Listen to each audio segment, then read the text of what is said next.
Rowe. Bagley. Harding. Hug. Mr. President. Here. Please rise for the pledge and remarks by Councilmember Bagley.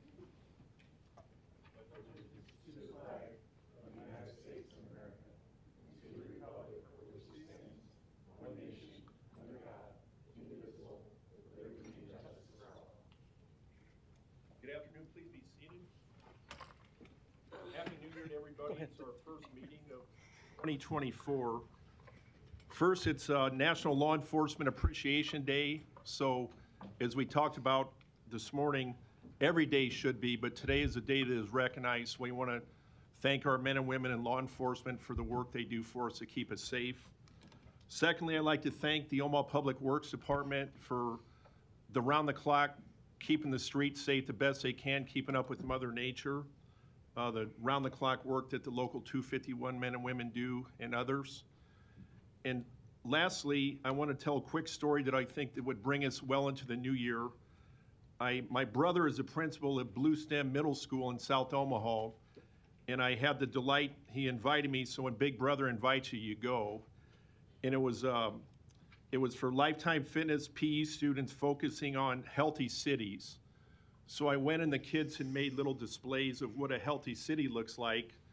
In one of the middle schools, they were all great little designs they had, and one of them, they really took the time to explain, hey, this is my city, what it's gonna look like. I got a church, I got a health center, I got a park, I got a lake.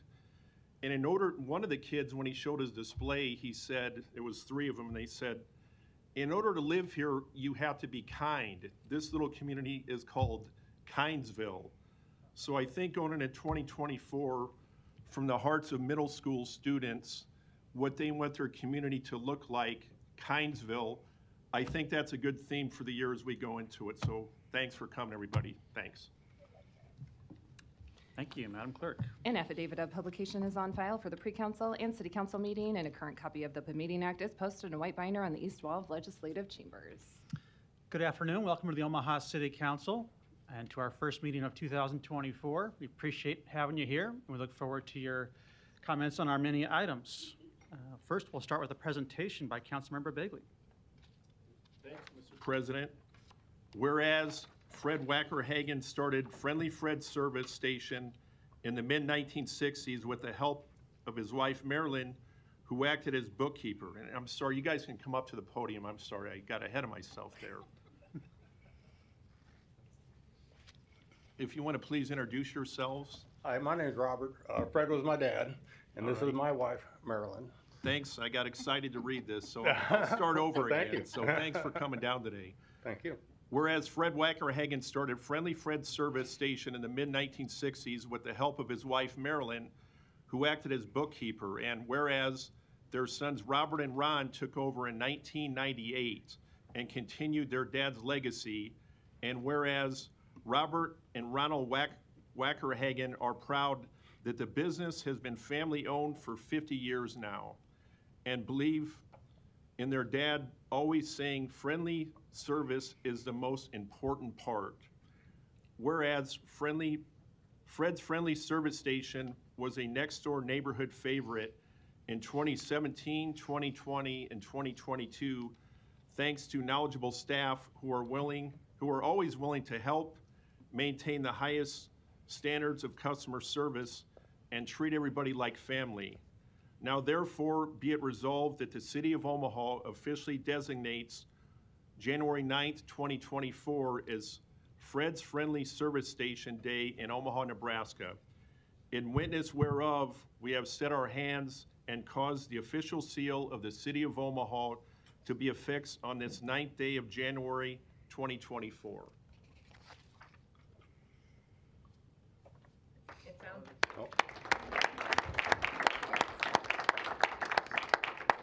I think Fred's Service Station should have been in all of those kids-friendly cities. That would have been a perfect addition to have a Fred's Service Center in their kindness city. That could happen. That could happen. Well, thank you for this award. I really appreciate it, and I wish my dad was here to see this. He loved this town, and he did a lot. He did the downtown cleanup back when it first started, back in the day, and he would just be honored that this is happening for the business he started. Thank you very much. Robert, if I can, thank you for coming down. Thank you. Yeah, thank you. Well, it gave me the afternoon off. My brother's up there working right now. So. Well, and I wanted to say, I had the great pleasure of, when I worked at Lutheran Hospital in the late 1980s, to go get my van that I drove as a patient escort. You guys would do the maintenance and gas and all the characters that were at that location. Fred's Friendly Service, the best name ever. And I know even my next door neighbor, who was like a grandfather to me when I was a kid, I would mow his lawn and shovel his snow. And he was a circulation manager at the World Herald. And I learned as a kid, your dad worked for him as a carrier. That was a paper boy when he was at that station, so yeah. Yep. So that was a loyalty of business that I think your dad learned from my next door neighbor. Yes, he did. And he carried that into his business for 50 years. He So did. He learned a lot from that man, so, yep. thank you for coming down, and thanks for your 50 years of great service for the community. We're going to miss you. Well, thank you. Thanks, I appreciate Robert. it. Thank you very much. Thank you. Well, we're not done with you. Madam Clerk. Oh, Mr. Hardy. I think there were a couple other people who wanted to make, I'm sorry. it's not like a roast, but, Oh, okay. Well, we'll see how it is when it's done. okay. I'll leave that up to Mr. Hug. But your dad, I first met your dad and your family when I was a teller at Security National Bank a long time ago. And, Oh, okay, yeah. yeah. Yeah. But it was one of the things that I think is truly going to be lost, and it was something that I think just spoke volumes to your family's business, is that, I mean, you were still one of the only places in town that really offered full service. And it wasn't just, you know, they'd put the gas in the car, they would still do the windows and the whole bit. And that's, I'm aging myself because a lot of people are probably looking at me like, what the, who does that? But We get that when you they did come that. in now. They don't believe we even do that. And it's like, Yeah. we do it, so. Anyway, thank you for the longtime service your family is dedicated, not only to that area. I mean, that's kind of a landmark place. I think a lot of people going home from downtown probably went to work on an empty gas tank, and that was about the place where he'd stop before he got back on the interstate to go home. Yeah, we have a lady comes in. She was coming in as a little girl with her mom. Now she comes in. Now her kids are coming in. So it's full cycle going around there. It's really neat to see. Thanks. Thank you. Thank you, Mr. Hug. Well, obviously, I'm no stranger to you and your brother. Mm-hmm. You guys, the past 12, 13 years have been, a great help to me in my business. My worst day, I knew I could count on you guys. Whether it was 20 degrees out and raining or a 100-degree day, you guys were there. But more importantly, I could rely on your family to take care of my family. And you know what I'm talking about. Yep. Mm-hmm. And so thank you for taking care of my family for the many, many years. I'm going to miss you guys, but I'll find some way to harass your brother. I promise. I'll give you his phone number. Well, thank you. Good luck to you guys. Thank you. I appreciate that. And good luck to the new owner. It's going to be strange not to have these guys in that corner, but I'm going to be looking forward to seeing your vision for that corner. Thank you. Thank you very much. Appreciate it. Thank you. Thank Madam you. Clerk. Item 6, to consider a Class C liquor license for Let It Fly located at 1311 South 203rd Street. The public hearing and vote on number 6 is today. Proponents, please. Good morning, Mr. President and council members. My name is David Houghton, 2804 South 87th Ave, 6A124. I'm here on behalf of the applicant Let It Fly Nebraska LLC, which will be the second Let It Fly location, and it's proposed to be located at 1311 South 203rd Street. If the council has any questions, I'd be happy to answer them. Thank you. Thank you. Any other proponents today? Seeing none, any opponents? Public hearing is closed. Mr. Harding. Thank you, Mr. President. David? Yes. Sorry. Just a couple of quick items. I had a couple of calls from, neighbors who were supportive of the application, which I am as well, too, but wanted me to at least make sure it was on the record that this is not going to be like the previous license holders establishment. It's, I mean, the Let It Fly people are very reputable, run a good operation. Not going to be having the pool parties and the loud bass and things like that. That's kind of a leading question, but I know the answer. But. That's correct. I appreciate the question. The business model is going to be different. It's going to be more of a traditional sports bar. So if you're familiar with the current Let It Fly location that's located on the Marriott development property, it should look and feel a lot like that property. Yeah. So the owners are very responsible operators, and we think that they've got a great product, and we're excited for them to be in business out there. Yeah, I think it'll be a great addition. So Thank you, council member. Move to approve. There's a motion, a second to approve. No further lights. Roll call. Johnson. Melton. Rowe. Bagley. Harding. Hug. Mr. President. Yes. Motion passed 7-0. Item 7, to consider a Class C liquor license for Voodoo Taco located at 1102 Harney Street. Public hearing and vote on number 7 is today. Proponents, please. David Houghton on behalf, 2804 South 87th Ave, 68124, on behalf of Voodoo Taco Old Market LLC. I believe that we need to request a layover, if that's fine. We're working out something with the finance department and would like to take care of that before we bring it before the council. Okay. Are you requesting 2 weeks or how long? Whenever the council next meets, I think would be plenty of time for us. Okay. First, we'll see if there's any other proponents. Seeing none, any opponents?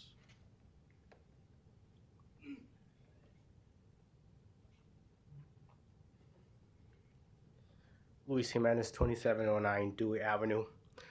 I am opposing this because I've gone to the establishment and experienced the business model, and I think they treat it as a cash cow. They treat tacos as a cash cow. You don't really need a beer for a taco or any alcoholic beverage. The taco is the main attraction. And that's my idea. I don't think that this business invests in its property. I think that they need to do a better job at monitoring and security for the exterior, not just in the interior, but the exterior. And I'm not going to get into the details why I think that, but I've been there and I'm not going to go back. And if they're treating this business as a cash cow, it's a disservice to their customers. Thank you. Thank you. Any other opponents? Seeing none, I'm not going to close public hearing, depending upon what the council wants to do with this request. Are there any lights? Motion to lay over and revisit this on January 16th. Did you want the 16th or the 23rd? We don't need on the 16th. Oh, 23rd. I'm sorry, I didn't hear you. So January 23rd? January 23rd would be great. Okay, thank you. Thank you, council member. There's a motion to lay over and continue public hearing on the 23rd. And a second. There's no further lights. Roll call. Johnson. Melton. Rowe. Bagley. Harding. Hug. Mr. President. Yes. Motion passed 7-0. Item 8, to consider a Class I liquor license for Hawaii Fluid Art of Omaha, located at 715 North 132nd Street, Ace Communication Opposition.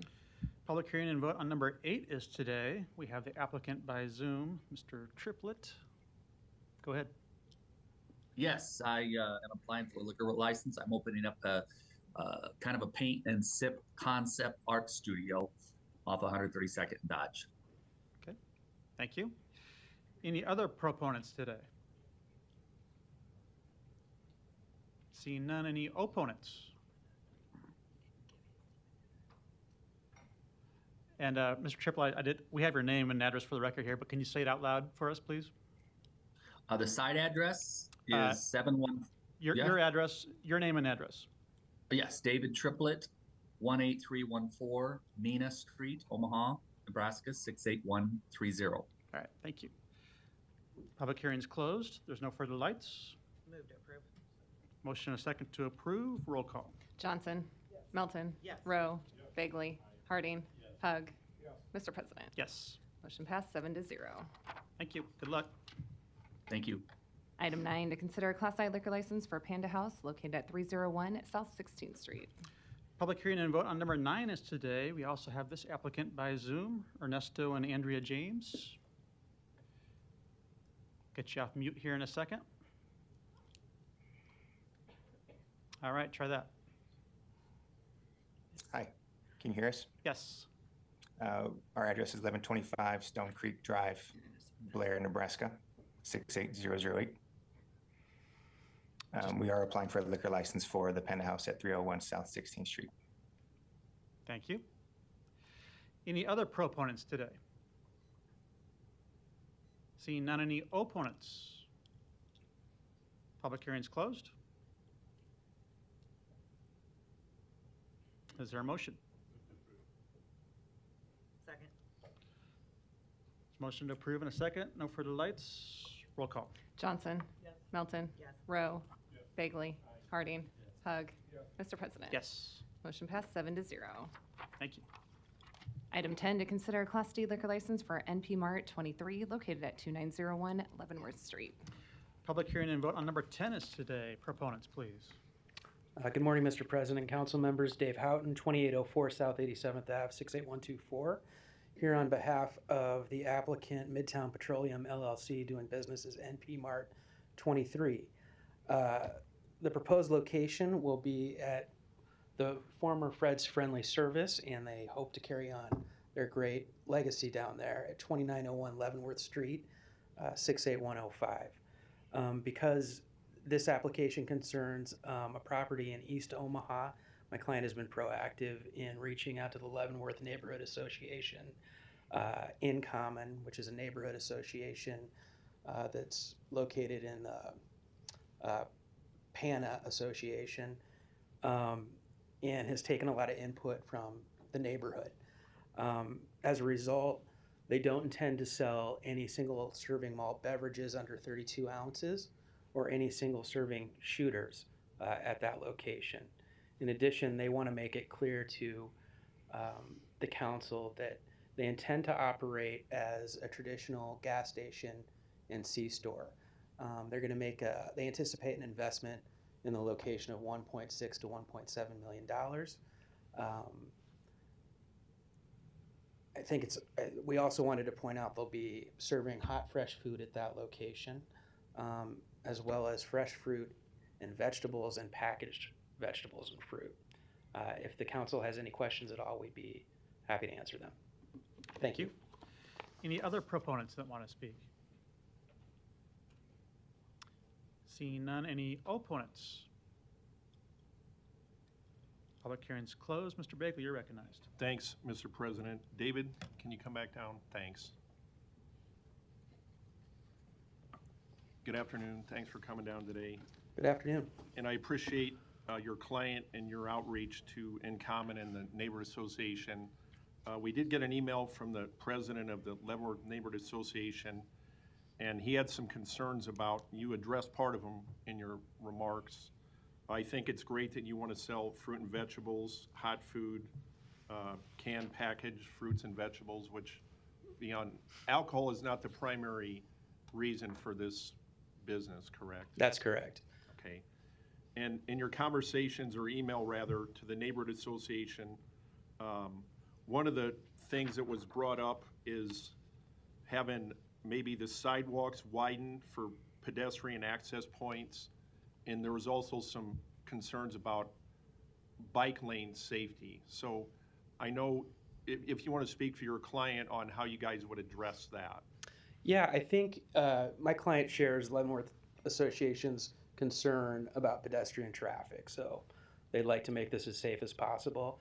What the Leavenworth Association president has weighed in on is that he'd like to see a little bit of an expanded sidewalk area, I think on the Leavenworth side of the property. And my client will certainly work with his designers and the planning office in Omaha to make sure that they can do that to the best of their ability. Okay. Insofar as the bike lanes, Yeah. Yep, I'll cover that part. No, that's the part I wanted answered from you. And obviously, he wants to be supportive as a new business that is investing, is it 1.7 or so million dollars thereabouts. in Yeah. that great 50-year business of Fred's Friendly Service to continue as an anchor and investment in that neighborhood, correct? That's correct. Okay. And assuming your client will want to reach out and belong and be supportive of the neighborhood association.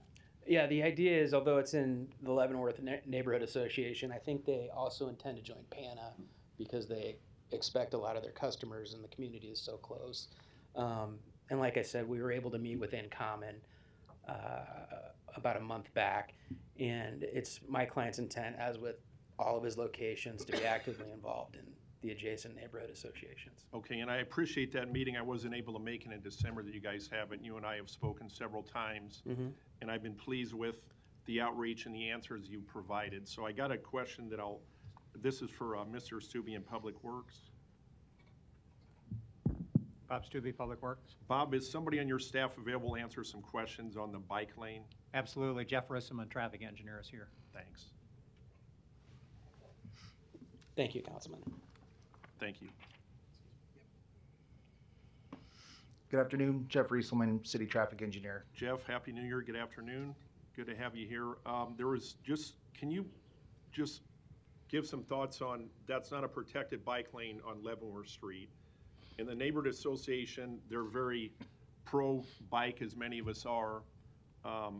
What are the safety concerns, if any, on the traffic that'll be pulling into this new establishment there if this is approved today?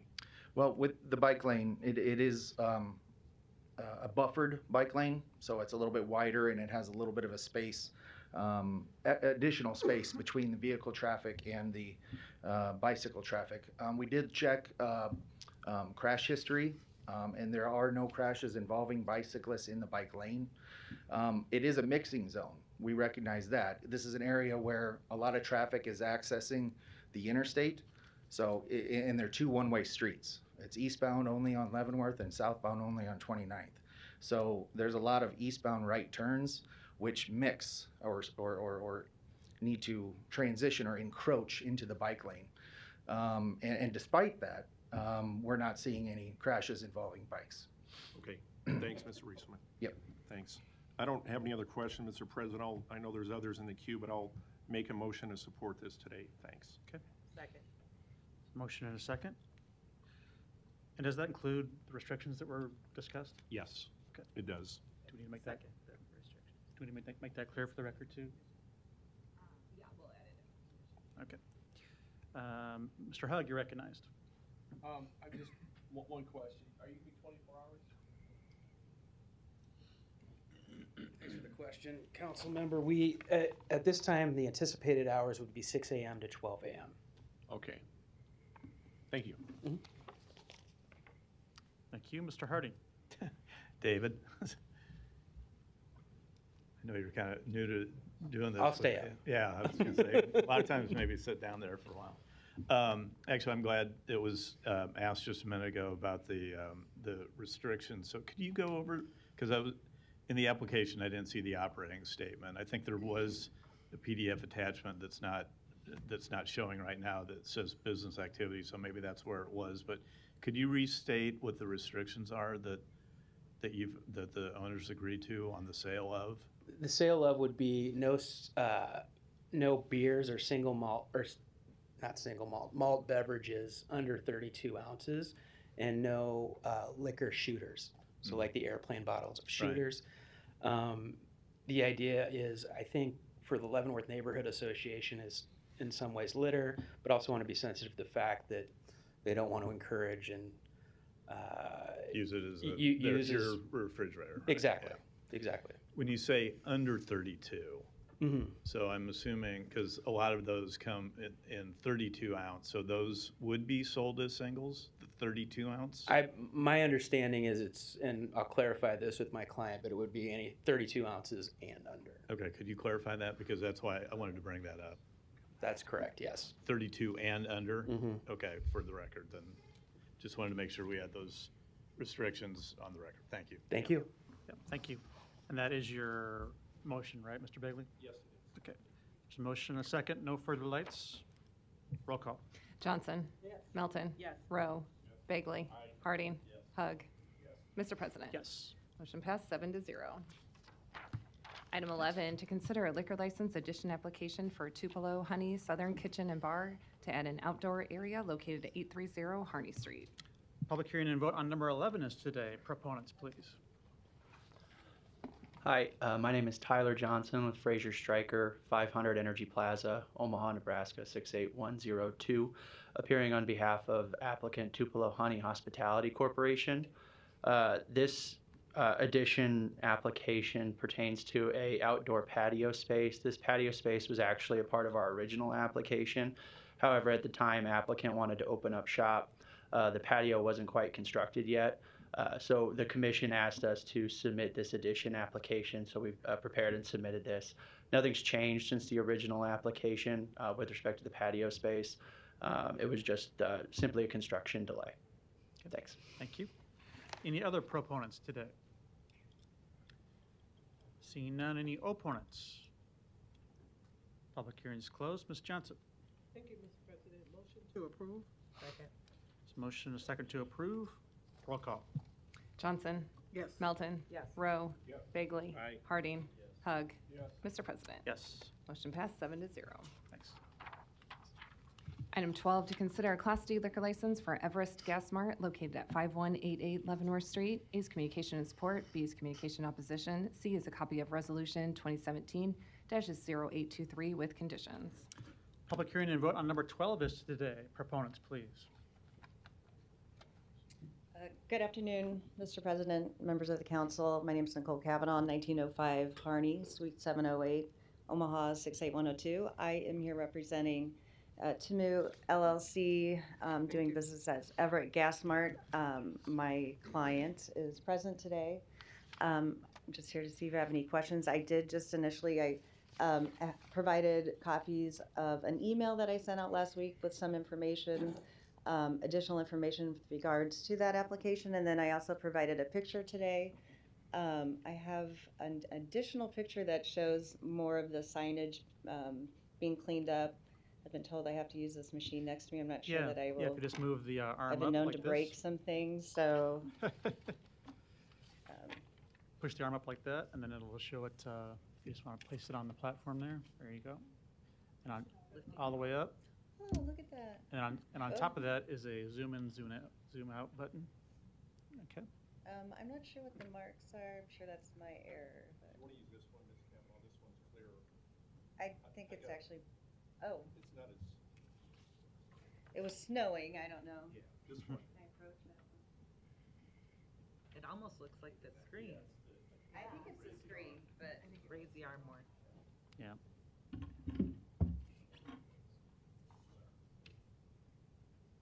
So the picture that I copied and presented is just showing that that's the awning and the new gas pumps that have been installed since my client purchased the property. And then this one shows to the council just that the windows have been cleaned up, the removal of some of just the language that was at the top. He's moved some signs that were, I think, a concern because they were blocking just the view to the clerk. So I just wanted to provide an update as far as what he's done just recently to improve the appearance of the property, and I think probably just overall the safety. You can also see that he does have a working security system, and I can tell you those lights are very bright, and he does run those lights throughout the night to try to keep the neighborhood safe as well. And so if you have any questions, I don't know if you have any questions for me or. Okay. I think we will. We'll get Okay. some lights on here in a minute, but Okay. if you're done with your presentation, I'll I ask am. for other proponents. Okay. Okay. Any other proponents today?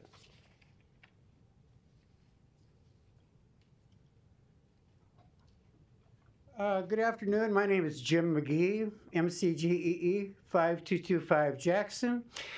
I live probably 4 houses from Everest.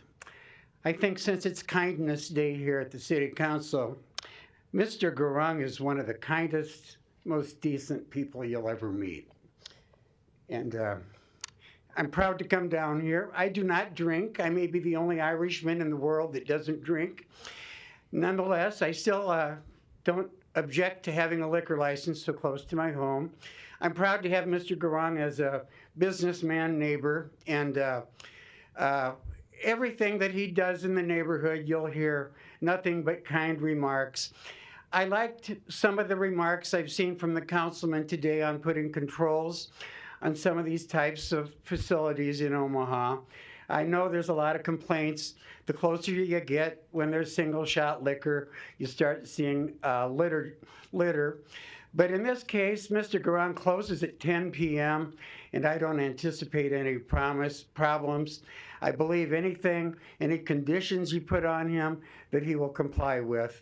And I thank you very much for your time. Thank you. Any other proponents today?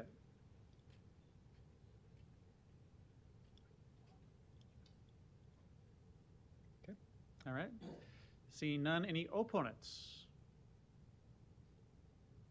Public hearing's closed. Mr. Bagley, you're recognized. Thanks, Mr. President. Ms. Kavanaugh, some questions for you or your client. Good afternoon. Thanks for coming down, and I appreciate the time that you took to spend with me last week to go through, on behalf of your client, some concerns that I had, that I still have. So back in 2017, Mr. McGee, my friend, my constituent, the historian of Omaha and District 3, had mentioned that he lives right by this this establishment here, and the conditions that'll comply with conditions and controls that were put in place. Before many of us were on the city council back in May of 2017, your client had a list of conditions that he signed in order to get his license at that time with the Dundee Memorial Park Neighborhood Association. One of them was the number one on that's in the documentation on this attachment for this item, was a Class B license, beer only, off sale, with the restriction that there will be no single can sales. Number two was no application for an upgrade of the license to Class D, which is beer, wine, and liquor, which is what he is asking for today. So back a year after this agreement was signed by your client, he went against this and tried to upgrade to a D at that time. And the council at that time voted no on it because of the agreement that he had made with the neighborhood association. Some of the neighbors went down to Lincoln after the city council denied it, and your client didn't show up in Lincoln. Some neighbors did.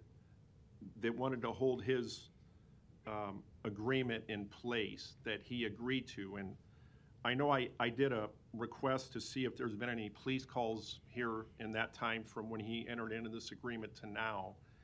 And the only thing that has come up that I can recall, nothing stood out. That I think he's done a good job of running his business, that it's safe.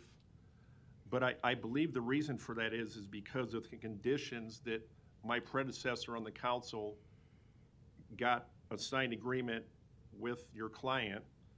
So some of the things that, besides the upgrade to a D that was agreed to, that your client wouldn't do that, he tried to do it a year later and it wasn't agreed to. He's back here today trying to upgrade it. Some of the things we talked about were in the agreement that he had were the window signs wouldn't cover more than 40% of the windows. That's been cleaned up.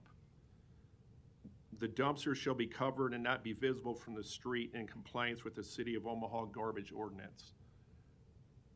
I was provided some pictures from one of my constituents, and I verified those pictures were sent on December 27th at 2:18. It showed the dumpster wasn't covered. The windows were completely blocked, and I think part of the reason for that, to have those windows open in that agreement, was a safety thing for people that are in the establishment. They also said that the snow doesn't get shoveled. I'm not you know, if it's shoveled within 24 hours, but I do got concerns with the agreement that was originally made and signed by your client. A year later, he tried to reverse that and it was denied. And again, all accounts are that your client, nice, kind neighbor, does a good job. But why you're here before us today, why do you think now is the time to upgrade that license and go back on the agreement that he's violated before, and even up to last week, where he hasn't met the conditions of that agreement until this was coming before us, and then he kind of cleaned it up? I know that's a lot to digest, but the floor is yours. I'll do my best. I'll take it in pieces. So going back to the agreement, that was in 2017, I believe. Sorry. And I don't know how often, I'm obviously, you all don't see my face here very often. I don't know how often that happens, that there is an agreement that is so limiting for a business owner. I don't know if that's something very common. I just heard 4 people come in. One of them, I love Fred's too. I don't know where I'm going to go. The person who purchases property did not have a restriction on what kind of alcohol he can sell. I mean, to beer only, and that he can never go and apply for an additional license. It seems very limiting for a business owner. There's no date certain. You can come back in 3 years if you've done well. If you're compliant, 6 months would seem appropriate, but it was sort of an indefinite amount of time. The reason you're hearing, and I can attest, I've lived in the neighborhood for 50 years. That's part of why I'm here. Very close to the gas mart, and Mr. Goering is very kind and very accommodating. And speaking to him after you asked me the question, he indicated that a lot of the neighbors asked, well, why didn't you, we'd like to go, there's an elderly community of condos, as you all know, right there. They want to walk across the street. Can we just buy a bottle of wine? Can we? So he said, okay, I'll see what I can do. And then after he did the application and he was here, he realized that he needed to do some more work with the neighborhood association. I don't want to say that he didn't maybe fully understand the agreement, in that I don't know if he had counsel or if that person didn't explain it to him very well, but I can tell you I did, and he certainly was like, okay, yes, I want to see what I need to do here. I want to be in compliance. So I guess I'm taking it out of steps. One, the agreement is concerning to me, I guess, just overall. The restrictions on what he's going to sell and things of that sort, that seems appropriate to me. He does not want to sell the shooters. He doesn't want the liquor and wine will be behind the counter. He wants it to be a safe, and he obviously wants to make sure only the appropriate people have access to it. The limits that were set, I think, are, I guess, inappropriate and just overreaching. So that being said, in the next year when he applied, it was at the request of the neighborhood. After he realized that he needed to do some more work, I think that's why he did not go forward with the appeal. I'm not sure if he was here. I don't know that he would have known how to withdraw it.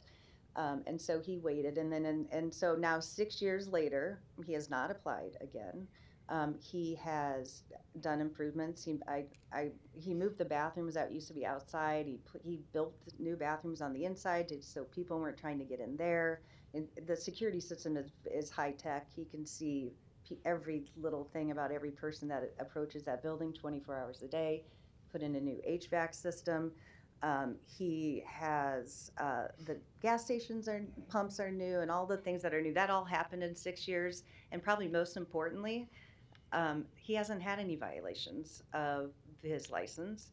There have not been police calls to that location, and he is committed to try to make it a safe place for his neighbors.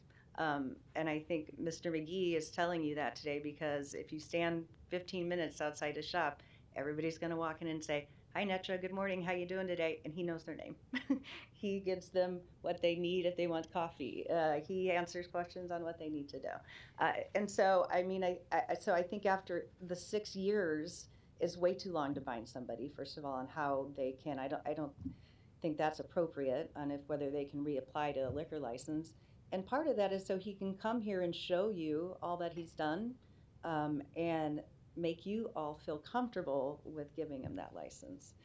I don't know, Commissioner Begley, what I missed, because I probably went on a little too much there, but That's okay. if I answered all the questions or, You did, no, Okay. I'm sorry, I should have broke that down. I'm not a smart lawyer like you. I kind of throw it all out there, but you did an excellent job of covering everything that I had asked. and I forgot to mention, I know it was also submitted, but I provided another copy. Those are 50 signatures that he just, people signed walking in the door. Nobody went around to neighbors. Those were people that walked in his door and signed that petition in support today. The petition that is on the attached record here, the 50 signatures, I'm curious, did your client hold the conditions that he entered into with the city in 2017 when people were signing? I'm just curious, if I'm going to sign this, if the petition is to say, hey, I would, customer Ms. Kavanaugh that comes in, will you sign this? I want to upgrade to sell spirits and wine. And you're a good customer, you say, of course I will. Did your client say, by the way, Ms. Kavanaugh, in 2018, for full disclosure, 2017, I had an agreement with the city council, part of the conditions, that the neighborhood association and I entered into that your client signed. Did the people that signed that know about that? I guess I don't, I can't answer that. That's part. okay. But No, I I'm would not trying say, these are the neighbors in the neighborhood association. I mean, the agreement's with the neighbors. And these are the neighbors saying, I want you to add this to, I want access to this and I want you to expand your liquor license. I mean, I see that agreement, not with a person, but with a neighborhood. And that's what I think the petition shows you. Okay, is I appreciate that. And again, thanks for your time and helping me understand the position of your client. I know you understand I have concerns that predate my time on the council. And I also have heard, not from the 50 people that signed your petition, but from people in the neighborhood that I've talked to that remember, and by the way, the police calls that have been cleaned up, I think a lot of that has to do, frankly, with the agreement that your client entered into with the city at that time for the neighborhood association. That had to make a good impact on that. So the improvements that he's done, I would agree. I'm talking about the police, I'm sorry, the police calls that Right. prior to that there was a lot of issues. Right. And I would say too, to that, Councilman, that because I've been in the neighborhood, I think my guess is the reason why that agreement was put in place, because he had just purchased that building when he agreed to those conditions, was concerns because of previous owners. Those incidents didn't happen while he owned that property. And so I think it's pretty telling that since he's owned the property that there haven't been, one of those incidents was somebody broke in to steal an ATM. That didn't have anything to do with liquor. One of them was a clerk that was shot, I believe. She knew that individual. That didn't have anything with the do. I do appreciate, I did read the good neighbor ordinance in preparing for today, and I appreciate that everybody's worried about if we start selling these, the spirits and the wine, that it will maybe produce that kind of traffic. He closes at 10 o'clock again as a reminder, but I think his showing of 6 years of having and building that relationship in the neighborhood and trying to keep that location safe is why you should consider granting his application. Okay, I don't have any other questions. Thanks, Ms. Kavanaugh. Thank you. Ms. Johnson, you're recognized. Thank you, Mr. President. Ms. Kavanaugh and the applicant, I just wanted to put it on the record, or it's worth noting, that you guys did a very wonderful job with engaging the community, the neighborhood. You went beyond what is acceptable or required here. So I just wanted to make sure that you understood that that's very much appreciated. Thank you. I appreciate that. Did you want to hear from my client, counsel? I didn't. Only if a council member requests so. So for now, we'll recognize Ms. Melton. Don't leave the podium, Ms. Kavanaugh. No, thank you. And so I was on the council in 2017, so I remember this well. And I was actually on the law committee back then as well. So I remember discussing, and I remember the issues. I remember when the clerk was shot, and it was very unfortunate. I think that we were very sensitive to the issues that were happening at that location. And I know the location well. I lived on 56th and Leavenworth, go all the way through law school, and used to walk down to Walner's to be able to get food and Groceries, yes. and on a Saturday night, a bottle of wine in the middle of law school sometimes was helpful, right? So I know the neighborhood very well, and I was very sensitive to what had gone on before. So it really, a lot of these conditions weren't because of your client; it was because of the history of this business. And I supported, by the way, I voted yes to approve it with the conditions. I think over 6 years, there have been some issues, which he didn't necessarily uphold, because I think some of the signs in the windows, although cleaned up recently, the fact that we were putting them up. I would want some, at least I would like to keep some of the conditions here, even though it's part of our city ordinance. He was violating the city ordinance. We Right. shouldn't actually have to have them as conditions, but I would like to reiterate them as conditions. And so when I go through the original ones, I'm looking at numbers 5, 6, 7, 8, 9, 10, 11, and 12.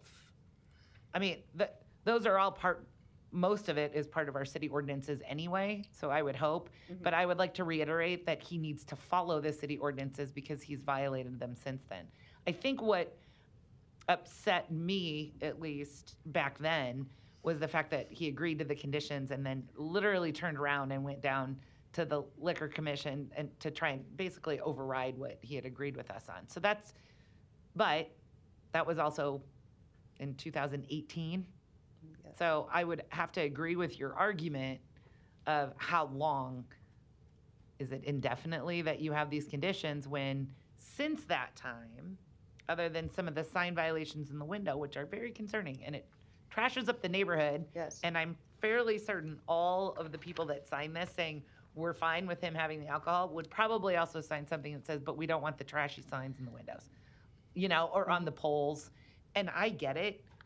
Convenience marts are doing it all over the city.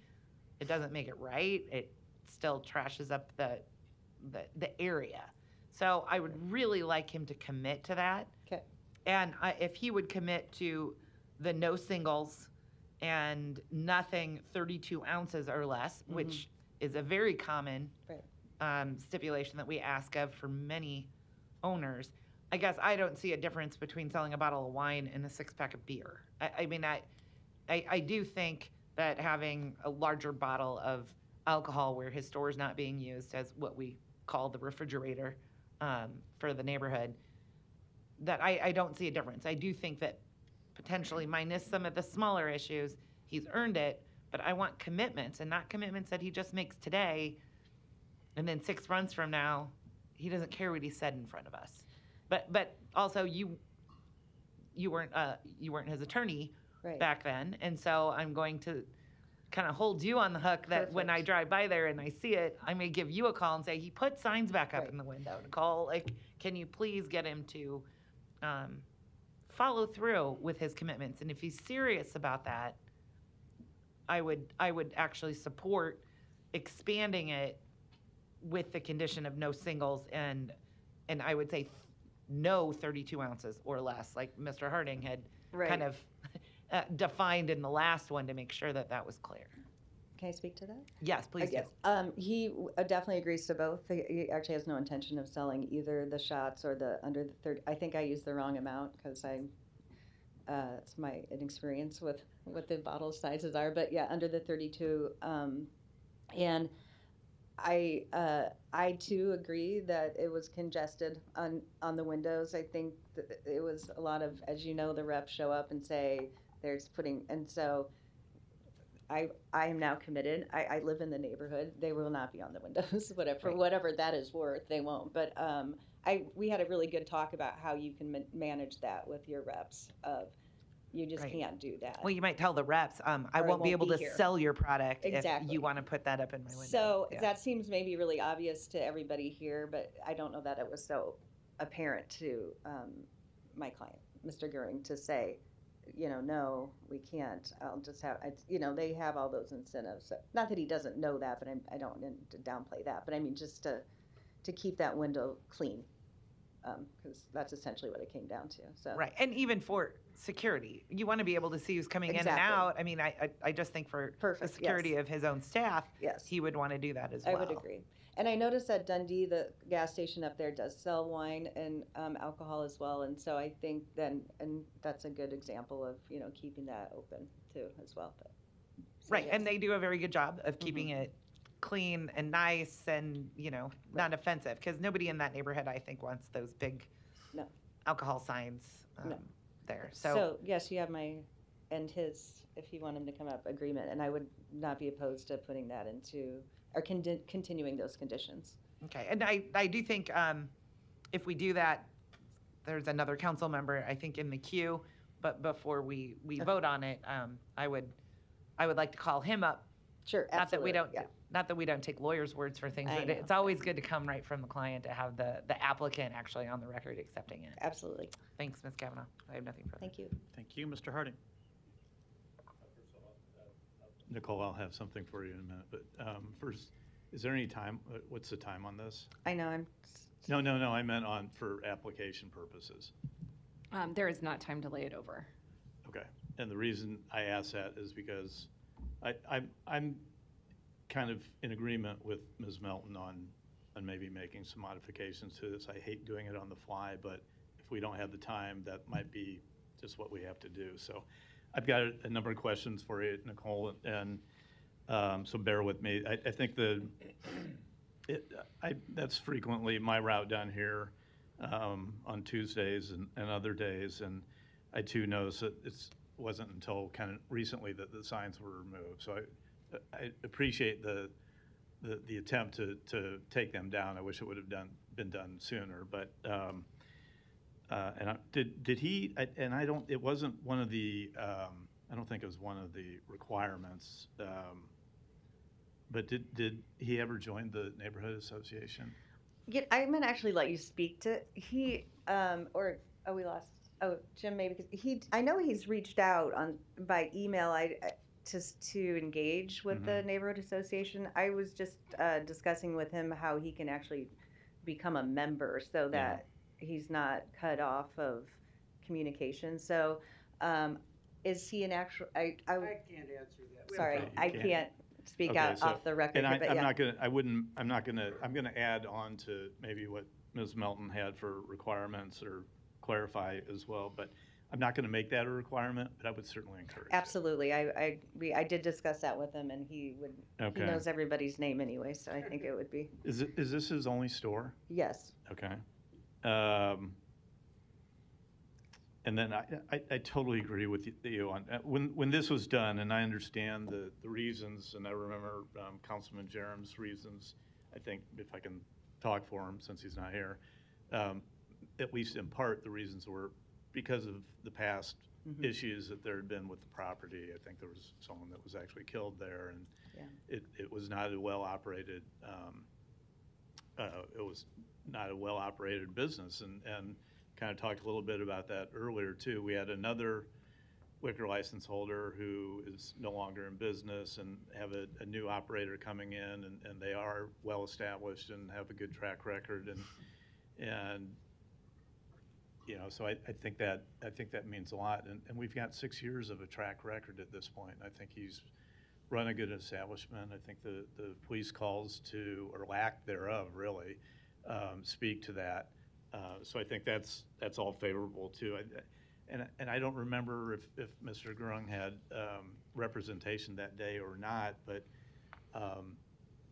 to make that agreement without kind of a timeline or a deadline on it, I think, I think at some point to ask for a reconsideration of that is in line. Maybe it wasn't the year, I would agree with that, but certainly now with 6 years or so of a track record, I think I'm willing to consider that.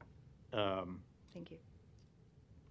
So one of the things, I guess, one other thing is just hypothetically, and I hate hypotheticals, but if this business were to be sold and a new owner came in and was asking about like a new application, I think we would, as a council, be open to having those considerations. So in essence, I think that's kind of how I'm trying to look at it is if this were a new application and with this owner's track record, I would certainly take that into consideration when looking at that request.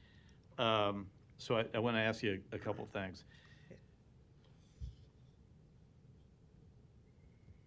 The original 12, which I'll get to in a second, I want to add some, maybe take some off, but I want to throw these out to you for your consideration. I don't know if it's in the operating statement, but I know it's been said a couple times that he closes at 10 p.m. He actually closes at 9. I think I misstated. Yes. Okay. Yeah. Would he be willing to continue that, to make that a part or a requirement of, and I'll even go to 10 o'clock. I would have to talk to him, but I would have to ask if you want me to bring him up. He's never mentioned any Okay. other time, so. All right. Well, let's make a list so then we can. He's willing to. What's that? Yes, he is willing to. Judge. Sorry, counsel. Boy, yeah. Sorry. You got the wrong guy on that one.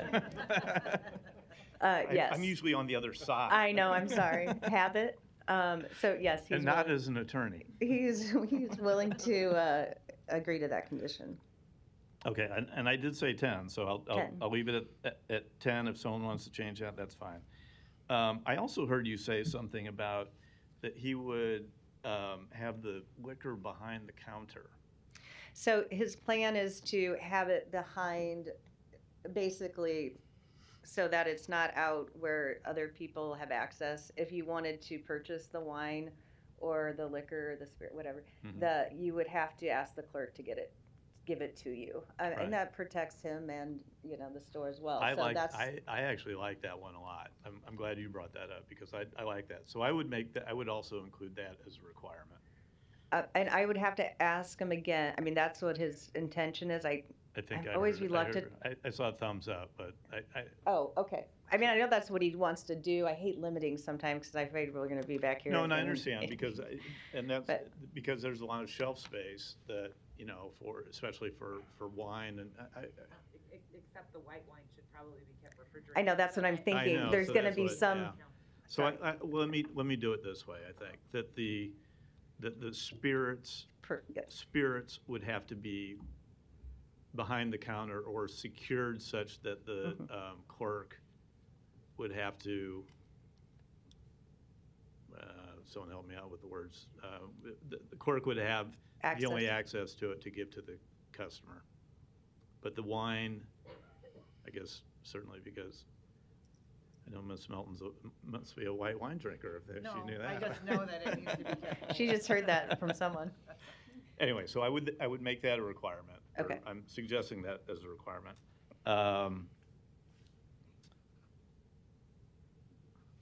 Hold on a second.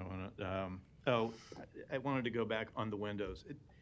It did seem like the signs were down now, but it does look like there's still some blackout on some of those. And I think, again, the reason that we like to have those clear is so that for security purposes. So those are actually the back of coolers. Okay. And so he's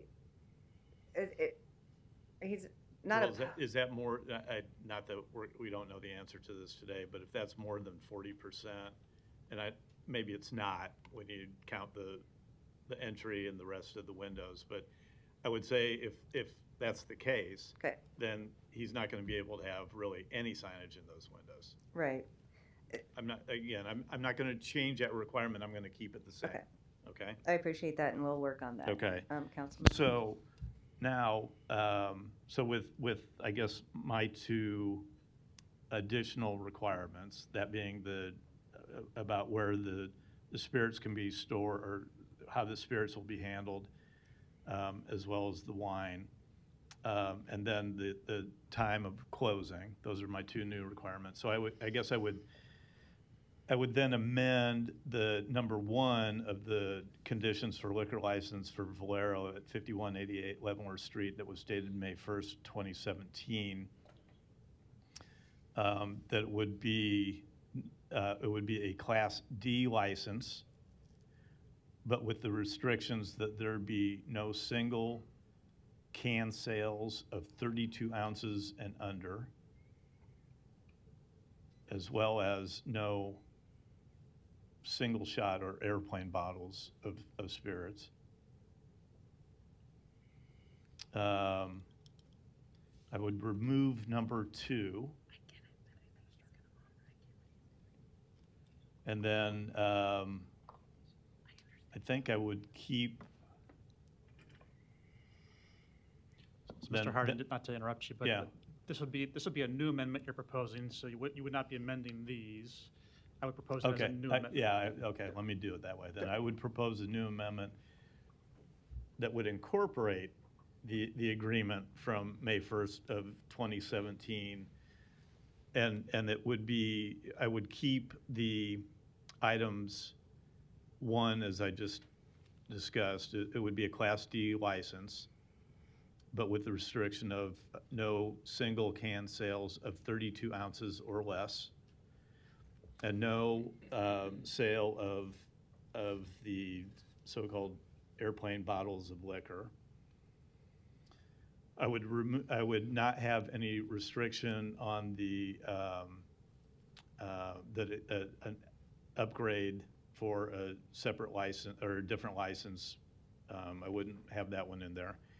And then 3 through 12, I would keep. And then, as I mentioned, the other 2 is the how the spirits are to be stored for sale, and that the wine could be not behind the counter and in coolers, and then the 10 o'clock closing. Sorry, that's very, very messy and sloppy, but yes, Ms. Melton. May I? Oh, Yeah. thank you. The only issue that I would have, the reason I didn't include number 3, because I think, first of all, figuring out what a percentage of shelf space is very difficult. And second, we're allowing him to add wine and liquor. And so since he's adding, I think it may be very difficult for him to keep his shelf space being 20% or less. And I'll be honest, that's a very rare. In fact, I haven't seen it. So that's the only one that I think would be problematic, since we're letting him add. Okay, alcohol. and I would agree with you. I think we have used it in other places before, but I think it was actually a higher percentage. But so my amendment, to make it even more sloppy and messy, is I guess it would be items 4 through 12 from the original agreement would be incorporated into a new list of conditions. Is that messy enough for everyone to understand? Right, I think what you had said is it's 4 through 12, which is what I suggested, and then we're just asking him to limit his Class D to the no single cans, 32 or under, and no single shots. Cans or bottles. Cans or bottles. Yeah. So to me, And if a that's 10 p.m. closing. And a 10 p.m. closing. and a 10 p.m. closing would be in addition to that. Yeah. So if And that's, and how the spirits are to be stored. and then the spirits to be stored behind the counter. Yes. So is that a motion that you're making? That is a motion if. Is it a motion to approve with conditions? Yes, motion to approve with conditions. I will second that motion. Okay, there's a motion to approve with those conditions, and there's a second. Were there further lights on? There were for a moment. Mr. Bagley, you're recognized. Thanks, Mr. President. Ms. Kavanaugh, I did talk to the Dundee Memorial Park Neighborhood Association, and you can confirm for me if you heard the same thing. They were opposed to this originally, and I believe their position is neutral now. Is that what your understanding is? Yes, my understanding is I did talk to John Ashford, who is the current president of the neighborhood association. He is personally, I put in the letter that as members that he was supporting it. But Sorry, can I stop right there? You said he personally is supporting it? as just him personally. Individually, yes. Okay, He's I didn't mean to interrupt you, but I just wanted to make sure I heard. Yeah, no, I wanted to make sure that's clear. He, as an individual, supports it. So as a member of that association, he does. But overall, they're a neutral as to it. I talked to Jen Bauer, who is the president of the Exarban Neighborhood Association. She personally is not opposed to it, but they did not vote on it because they did not get notice. it must be the location. But, so they were going to defer to the Dundee Memorial neighbors. Thanks for clarifying that, because I didn't get to talk to Jen, but we texted back and forth. And that does reflect their position that, I'm not speaking for her, but their neighborhood association, she said they would kind of follow the lead of what Dundee Memorial Park wanted to do. But I am opposed to the amendments. I was going to make a motion to deny the license, but we can vote on Councilmember Harding's amendments. Again, I want it to be clear that I don't have any ill will towards your client.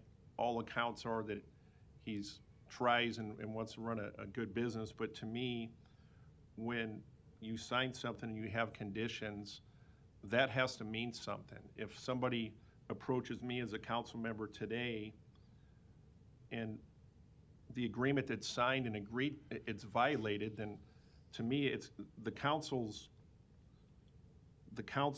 vote and the agreement with the neighborhood association has to mean something. So again, I appreciate all your time that you've given me to help me understand.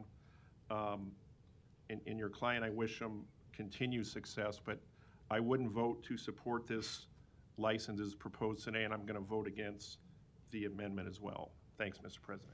Thank you, Mr. Hug. Just kind of a point of order, housekeeping. Do we have to vote on the amendment before we vote on it? There is no amendment. There is no amendment. Okay. Thank you. Okay, thank you. Ms. Melton? Yes, and I would just ask the applicant to come down now that that there is a motion and a second. Could you have your client come down just to confirm? I would like him to confirm on the record that he agrees to all of the conditions that we have put on here. Yes, of course. Hello, my name is Netra Garang, and I'm the owner of Temu LLC, DBA Everest Gas Mart. And could you provide us your address, please? 5188 Leavenworth Street, Omaha, Nebraska 68106. And did you hear what what Mr. Councilman Harding? Yeah, I agree with that. Put on there on the record, and you agree with keeping 4 through 12, and then you agree to close at 10. 10 o'clock. Yeah, it's the winter time we close 9 o'clock, and summer we close 10 o'clock. Yeah.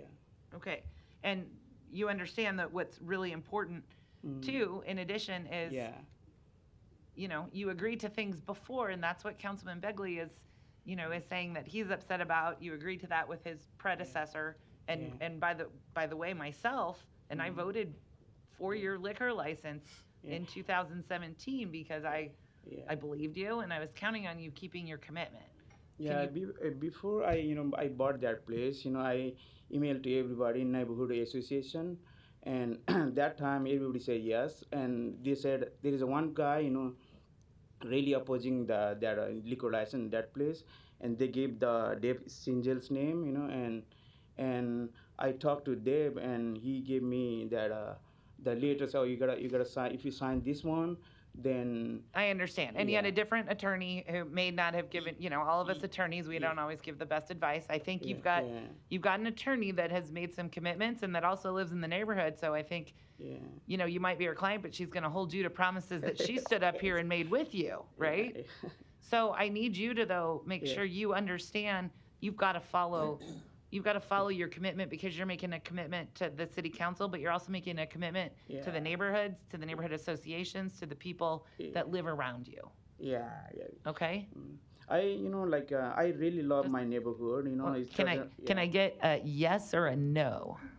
Yes. Okay, Yes. thank you. I really love my neighborhood. It doesn't matter, I whether I get the liquor license or not, but I love that neighborhood because I'm a family person, and there's a lot of, the family-oriented people live there, and I love my business, they always help me, and they love me so much, that's why 6 years, I've been doing really good and making all like one families, it doesn't matter, I get a liquor license or not, but I'm not going to give up that place, so that's my goal is, Okay, well, I want you to have a successful business, and I hope, Thank you. and I would suggest start attending, I would start attending the meetings of the Leavenworth Neighborhood Association. I mean, it's not I joined the neighborhood association, it's, do I participate in the neighborhood association, right? So just start attending their meetings, get on their email list, and just start attending the regular meetings. Yes, I mean, I'll do that. Everyone, just attend it, right? And then you'll become it'll even be better for your business. Yes. I heard 400 members. So, Yeah.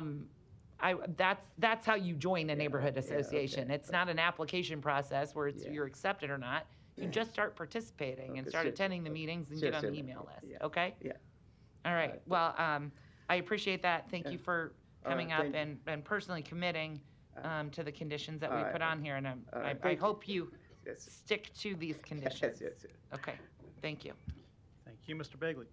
Thanks, Mr. President. I spoke to Councilmember Harding, and this, thanks, Councilmember Melton. It's not an amendment, but it's just the conditions of the original These are- item. Correct. And thanks for, understood, I got confused on that, but I understand now. Thanks. Thanks. So I haven't spoken yet because I wanted to hear some of these comments and opinions and thoughts. You can sit down if you want. I don't have a question for you. But I have a long history with this too. And I was also on the council at the time. And while this is Mr. Bagley's district and Mr. Jerem's district at the time, it is pretty close to mine too. And so I had and received a lot of the same concerns. And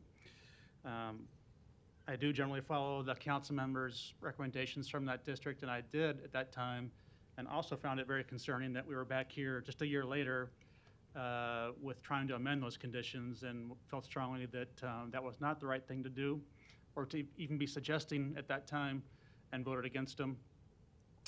So when this came back up, it created a lot of mixed feelings for me too. I will note that Ms. Kavanaugh is not a liquor license attorney. I think it's notable that she's here representing the client today. I think she's here as a neighborhood person and a friend and someone who cares about this business, not because it's her profession to do so. There was also mention of the Dundee Abe's gas station that's also a neighborhood fixture. They actually support this. Being upgraded today, I think they see it as just being a fair thing to do.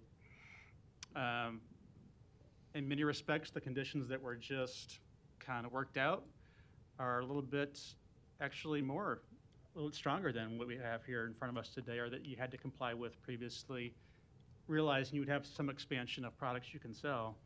But the closure time, I think, is a big deal. That might be your standard practice, but having that on paper is a big deal. For the concerns that we used to hear about and that have been expressed for a long period of time. And I do agree also with the notion that, that was 6 years ago, and there hasn't been any violations since then or any serious concerns. And in the meantime, that corner and that neighborhood has changed with some new condos right there and new tenants across the street and a new restaurant. So it is a bit of a different equation, I think, in my opinion. So I do have mixed feelings about it, but I appreciate the opinions of all the council members today. I think they're all trying to do the right thing, and I don't see any further lights. There is a motion to approve and a second with those conditions. Roll call. Johnson. Okay, so just for clarification, the motion is to agree to terms in exchange for the council to make the recommendation to support the license, correct? The motion is to approve the Class D license with the conditions that were outlined. Right. So that's the motion? Yes. Yes. Melton. Yes. Rowe. Yes. Bagley. No. Harding. Yes. Hug. Yes. Mr. President. Yes.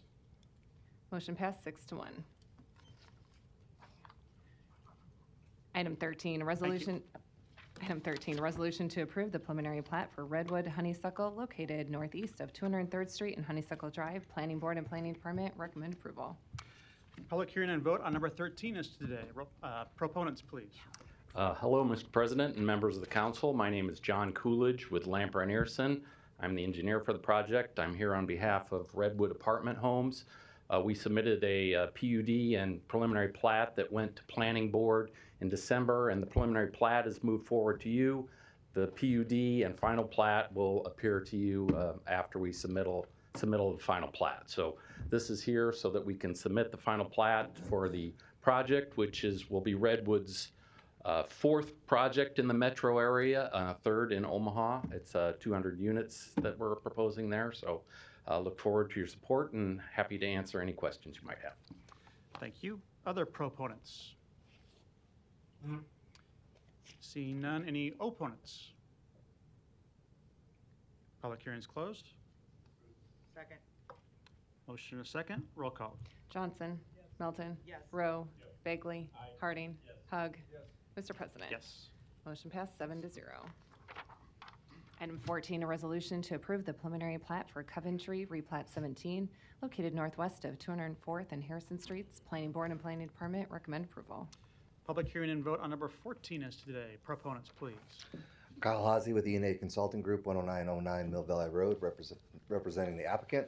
Along with myself, the applicant is in the audience as well.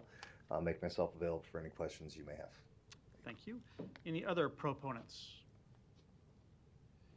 Seeing none, any opponents? Public hearing is closed.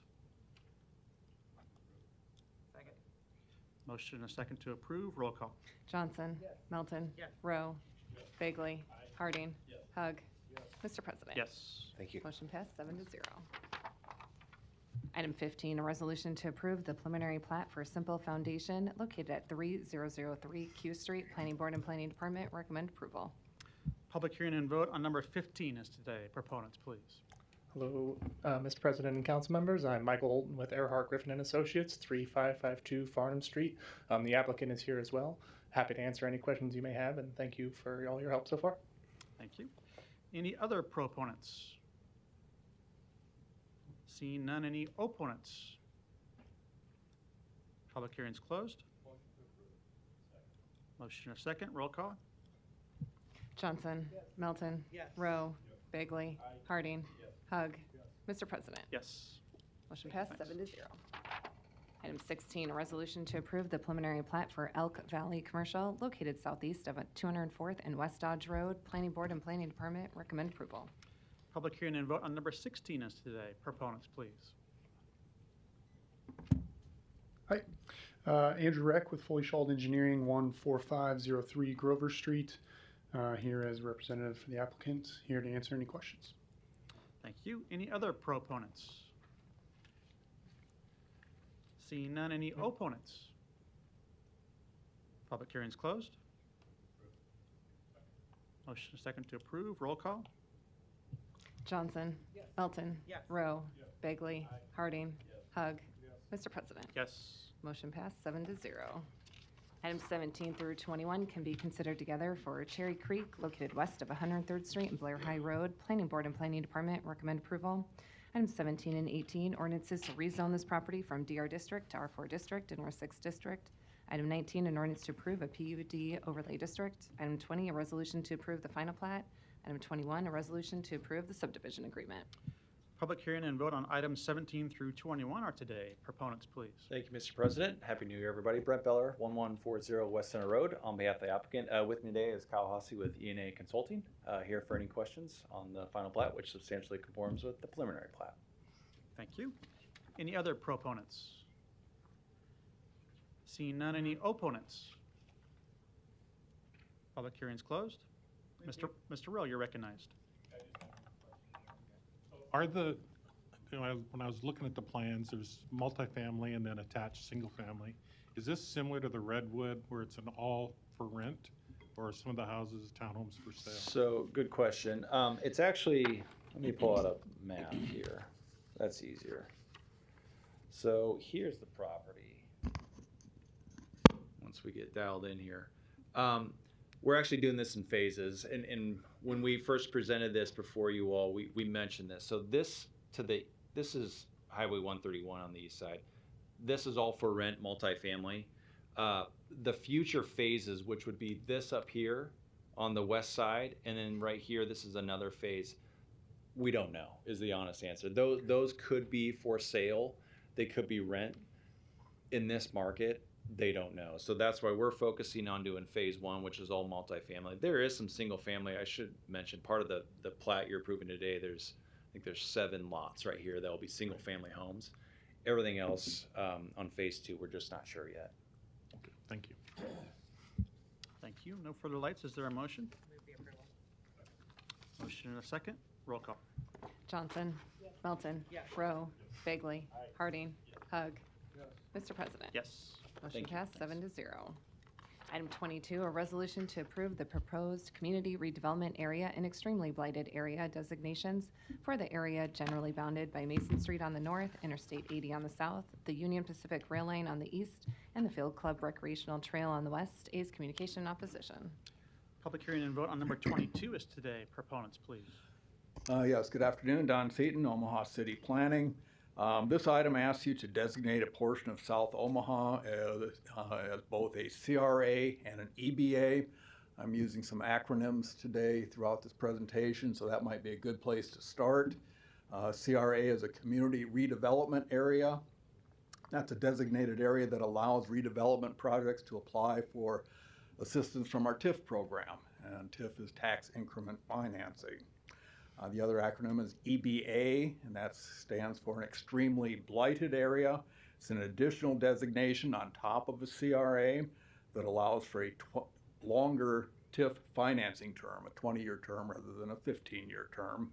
It also provides home buyers with a $5,000 income tax credit if they buy a house for their primary residence.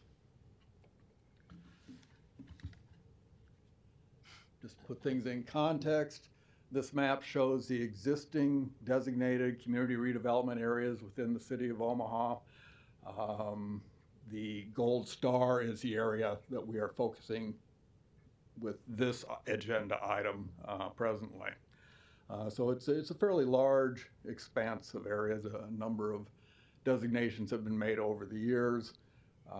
Primarily our older neighborhoods, older portions of the city of Omaha, primarily east of 72nd Street.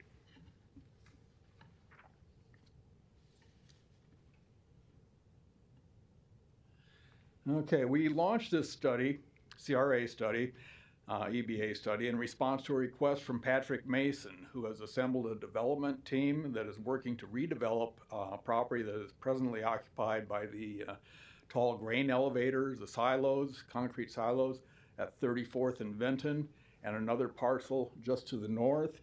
So they're looking at parcels on either side of Vinton near I-80. This is a view of the parcel to the north, metal skin pole barn buildings, and this is one you're probably all pretty familiar with. It's the silos. I'm going to begin by talking about the CRA designation and then talk about the EBA.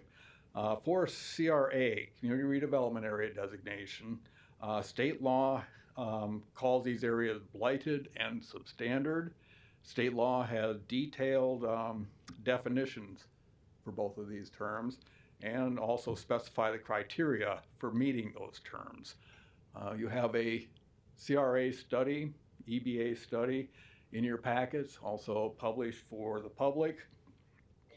It contains both of those definitions, along with a detailed description of how the study area, the subject area, does indeed comply with those definitions.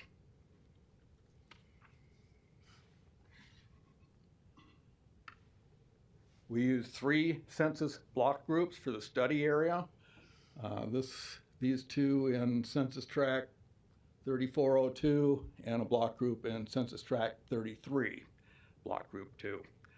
Our study area determined that our study determined that the study area does indeed meet those 2 definitions in state law and does qualify for the CRA designation. It meets the definition Part B of blighted because the per capita income of $21,000 is lower than the city's overall $36,000 per capita income. It meets it because the unemployment rate of 6.65% exceeds the threshold of 120% of the state unemployment rate. State unemployment rate is 3.9. Average age of structures exceeds 40 years of age. That's another threshold or criteria. In this case, the buildings are about 100 years or more older in terms of average age. The area also meets the CRA definition for blighted Part A and substandard in that, at more than 100 years of age, The buildings are showing some wear and tear, showing a little bit of wear and tear based on our windshield survey. Looking at assessor's records for building conditions, about 35% of the buildings are below average. That would be a fair, poor, or worn out category. And overall, the infrastructure is a little older. And again, the study area meets the criteria for an extremely blighted area in that the poverty rate is 20.1%, and that exceeds a threshold rate of 20%. So it complies. And an unemployment rate of 6.65 that we talked about previously, it also exceeds 200% of the statewide rate. So this 200% of the 3.9 statewide rate is 6.59%.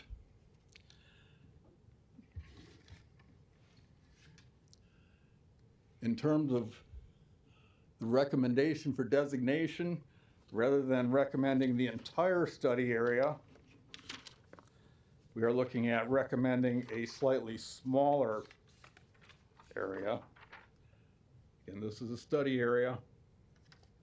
This is the area recommended for designation. We have eliminated a very cohesive, uniform, homogeneous, single-family neighborhood because there's very little opportunity for economic redevelopment projects in that area. I'd also like to note, for those at home, our TIF website and the City Planning Department has a slideshow with the entire process and criteria for CRAs and EBAs laid out. In any event,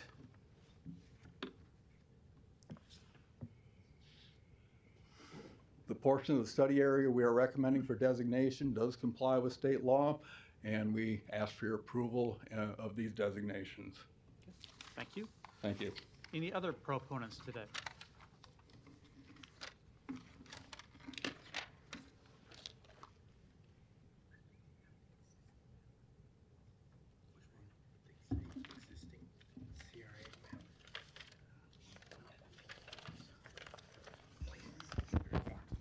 Luis Jimenez, 2709 Dewey Avenue.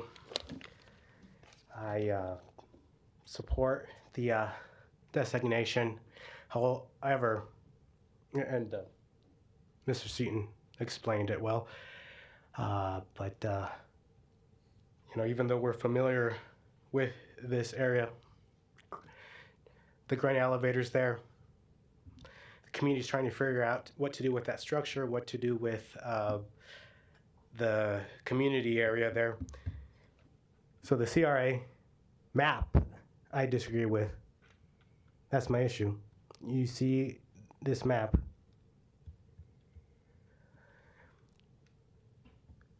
There's no holes. This area should look like Swiss cheese, where the city has been working at it for 40 years, and you're coming back to the CRA map and recognizing successes and removing areas that are no longer blighted. So that, I guess that's my piece. Thanks. Thank you. Other proponents?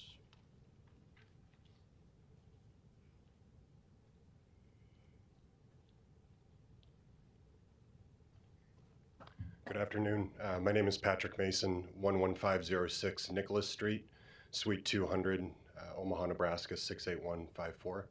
I'm here as a member of the ownership and development team of both of the properties that initiated the request for the CRA and EBA designation.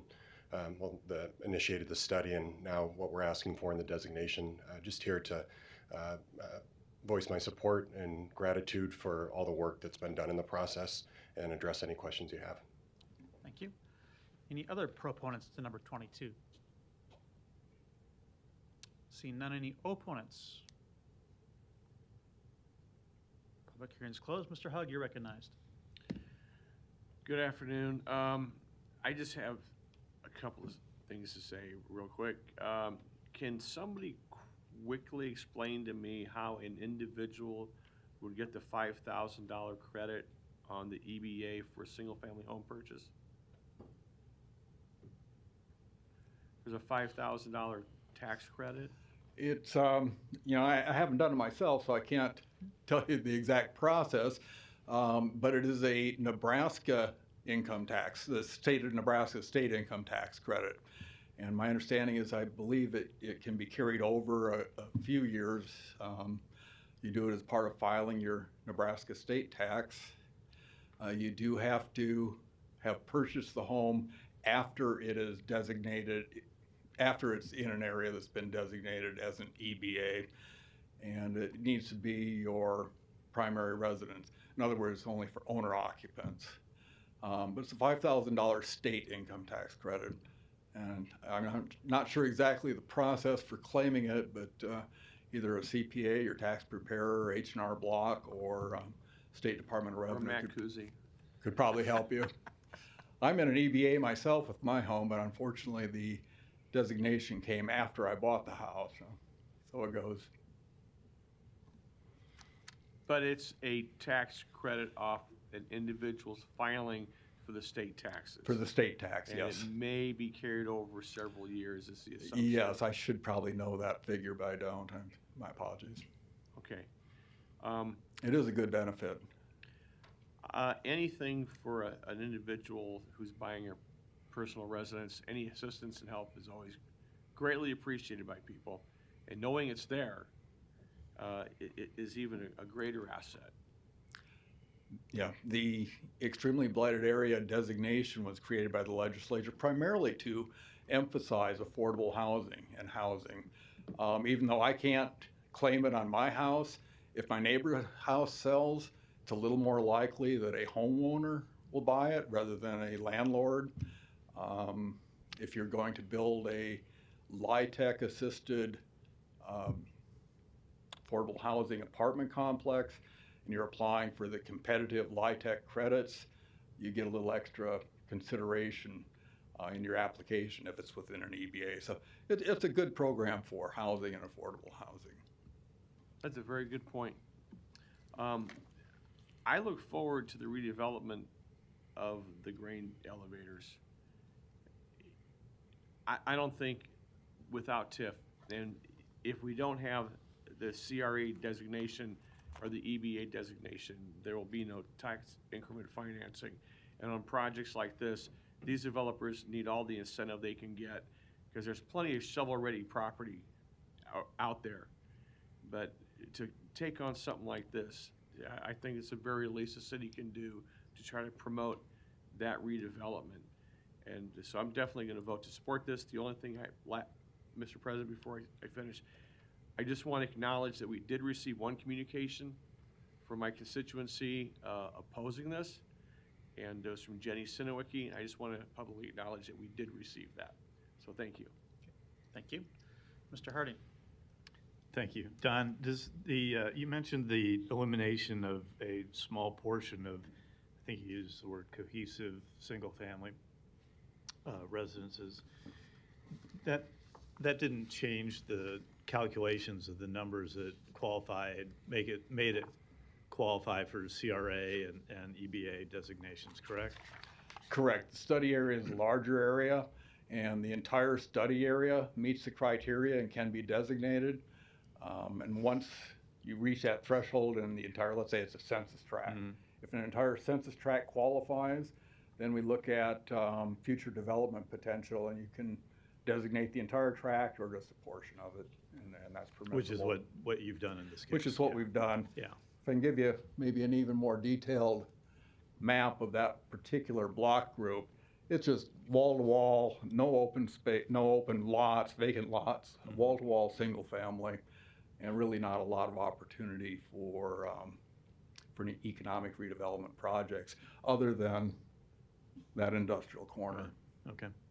The only other question I had was, and this is a little bit in reference to what Mr. Hugg just brought up with the letter of opposition that was submitted. I know that there were some questions as to, I guess, the process of the designations, and I think you told us or educated us really on that process, and And I would say that I know it's not just kind of a rubber stamp when a request is made by, a potential development or developer to do a development.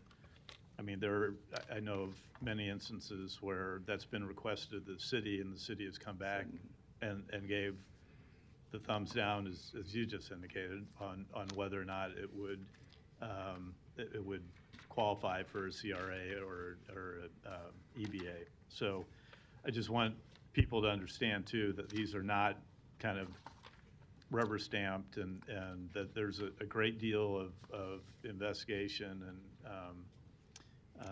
that goes into the process to decide whether or not these qualify for those designations. And so I wish the developers in this case, if this passes, all the success, because it's certainly an area that needs redevelopment, and to take advantage of the tools that are available, I think makes perfect sense. Thank you. Thank you. Thank you. There's no further lights. Is there a motion? Motion and a second. Roll call. Johnson. Melton. Yes. Rowe. Bagley. Harding. Hug. Mr. President. Yes. Motion passed 6-0. Johnson abstains. Consent agenda. Any member of the city council may cause any item placed on the consent agenda to be removed. Items removed from the consent agenda shall be taken up by the city council immediately following the consent agenda in the order in which they were removed, unless otherwise provided by city council rules of order. Public hearings on agenda items 23 through 29 were held on December 19th. I don't see any further lights. Is there a motion? Move the approval. Motion and a second. Roll call. Johnson. Melton. Yes. Rowe. Bagley. Harding. Hug. Mr. President. Yes. Motion passed 7-0. Public hearings on agenda items 30 through 69 are today. If you wish to address the city council regarding these items, please come to the microphone, indicate the agenda item number you wish to address, identify yourself by name, address, and who you represent, and if you are a proponent or an opponent. These are items 30 through 69. Good afternoon. City Council of Omaha, Nebraska. I'd like to take this opportunity to make a point here. What item are you speaking to? All of them, sir, as I mentioned them, because this is why we have been trying this hurry up and wait in government, that statement, hurry up and wait. This is why we need a United States Department of Agriculture office in Omaha. We have been here since 2 o'clock, and all we have covered is liquor. So if you folks would bring a United States Department of Agriculture in Omaha, it would be very beneficial to the people of North Omaha. All right, thank you. Don. Any other testimony on these items?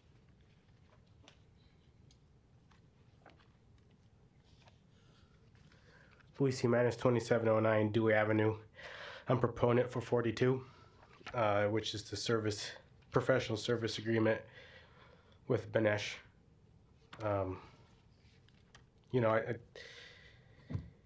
When you have an inspector go out, you depend on the individual inspector for qualifying some things, and Benesh, I think, has demonstrated that they qualify, or they're capable of performing the professional services asked by the city. Thank you. Okay, thank you. Any other testifiers on these items?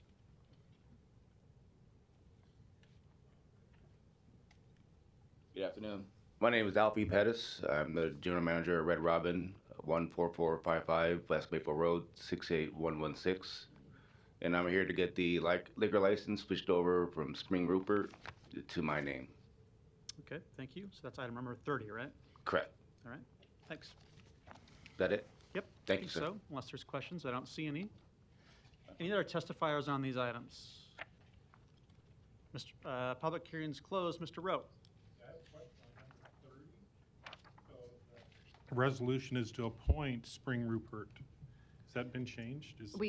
So we have to consider the application that's in front of us. If there's a new manager application, they have to file it with the Liquor Control Commission before it can come back to us. Okay, so you understand that? I'm sorry. Come on down. Yep. So council can only take action on the application that's before us. Okay. So if there's a new manager, you have to file that with the Liquor Control Commission. Okay, is there an application I need to, she told me to come down here and I don't know what I was supposed to do, but come down here and get it switched over, so I'm unfamiliar with this process, so. So they can take action on the application before us. And then if you want to submit an application in the future, you would have to start with the Liquor Control Commission. Oh, okay. Yep. All right, thank you. Hold on. I got a light on. Okay, Ms. Melton? I want to make it clear, because you came down and said you were asking us to switch it. What we're voting on today is to appoint Spring Rupert. Is Spring Rupert the manager at Red Robin right now? She is the regional manager. She's the regional manager. Correct. So that hasn't changed. That has not changed. Okay, but I just wanted to clarify yeah, that we weren't appointing somebody that didn't work for Red Robin anymore. No, I'm the new general manager of the location. The liquor license was in her name previously.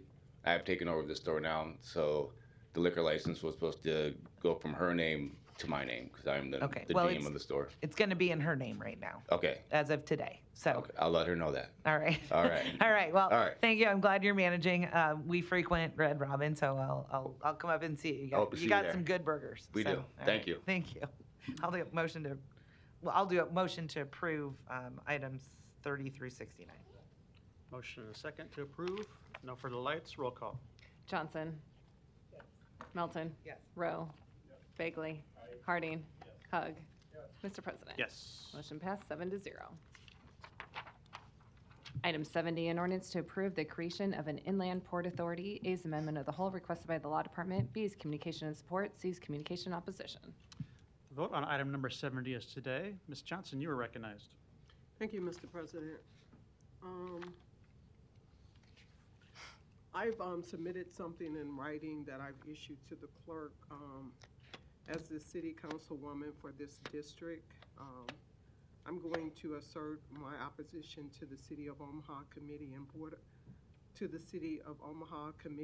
appointments, emphasizing concerns relating to equity and inclusion. So to support that notion, there was an article submitted by Jessica Wade this past year in 2023. And I'm just going to take an insert from her conversation in the article because it kind of fits well with my stance on board appointments. And now I kind of sense that everybody thinks that maybe perhaps I'm not aware of what's before us, but let me assure you that I am aware of that. This municipal inland port authority comes with a statement of appointing 9 members of the board, which will then in turn come back to this body, whereby we will be appointing or ratifying the recommendation of the mayor. So again, I'm very clear on what's before us. Back in 2020, the wake of George Floyd's murder by a Minneapolis police officer, the city of Omaha pledged to expand diverse representation on city boards and commissions. Nearly 3 years later, however, it appears little change has been made to change and ensure equity and inclusion of members on these boards. Again, I'm standing in opposition of this ordinance today based on that merit. Thank you. Thank you. Mr. Harding, you're recognized. Just, I would never question the law department, but I did have a question on this. The amendment of the whole, my understanding usually is the amendment of the whole replaces the whole document. What we're really doing is just replacing the maps that are included in the amendment into the body of the document. Matt Kuzi, Law Department, that's correct. The amendment to the whole reflects a change in the map of the boundaries of the district, which differed from when the ordinance was originally put on file. But I believe that the map was referenced in the ordinance. In the ordinance? Yes. Okay. All right. I just wanted to make sure that we're clear on that. Thank you. We talked a lot about this item, several weeks ago now. But a few things I just wanted to repeat today, since it's been a few weeks and this is a different action for us that we haven't taken before in terms of the potential of establishing a municipal inland port authority, is that if we took this action today, this does not establish one. We would have to apply to the Department of Economic Development, and they would need to approve this application. I just wanted to make that clear. I'm sure that would be the intent if we did today, but that is the process by which one of these would need to be established under state law. And then number two, we talked a little bit about what these do and what these don't do, but I think that is worth repeating. I have had some questions since then about that from some constituents and some citizens in the area.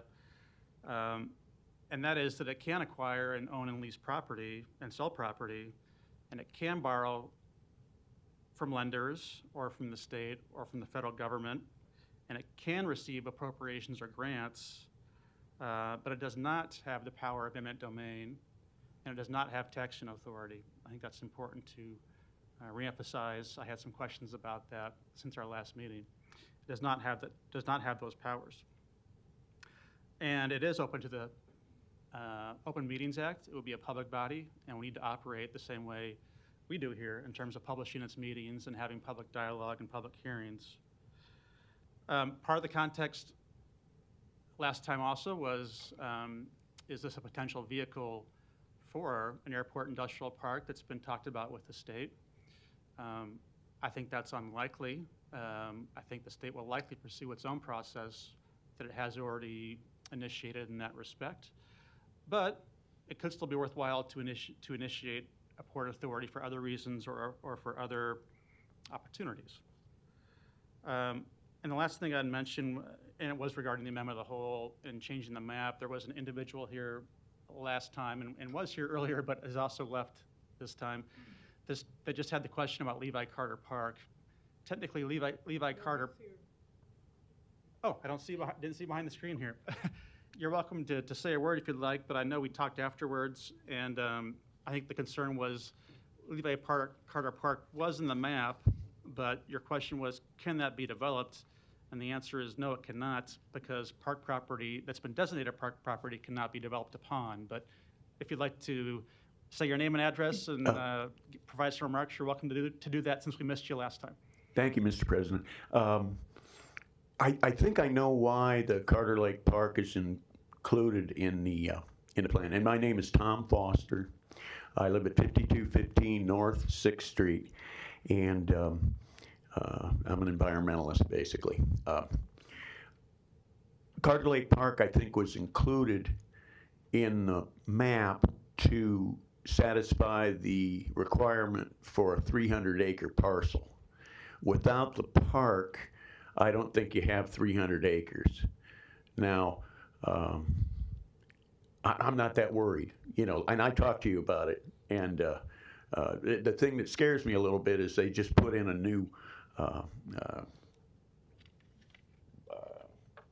pickleball court, restaurant, and bar in a city park. That was just okayed by the mayor 2 weeks ago. So development does occur in city park, and if some development occurred in Carter Lake Park, a small amount, I don't think it would be the end of the world. But my concern is the term industrial sites.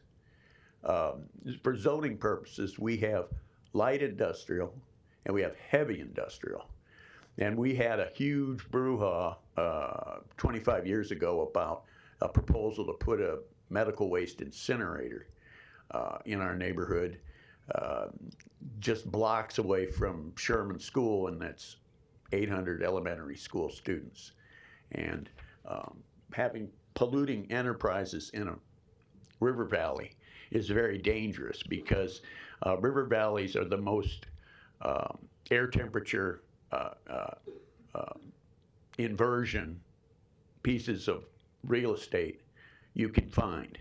And, cold air gets trapped right at the ground level, along with all the pollutants from the airport and automobiles and trucks and everything. And these pollutants get trapped right at ground level where people live and operate. And these issues came to the fore during the struggle to stop the incinerator project. And we're just concerned that if we don't put the requirement in that heavy industry isn't allowed to develop in a residential neighborhood, we could get our own Nebraska version of Cancer Alley down in Louisiana, and we really don't need that or want it. But although I sound like an opponent to this project, I am a proponent. I just want a few things changed, like the requirement for industrial sites. Light industrial, we're living with that right now, and it's fine. But heavy industrial has a lot of things to worry about. And there's no mention of the environmental impact of putting in, a bunch of polluters all in the same place. But I love the idea that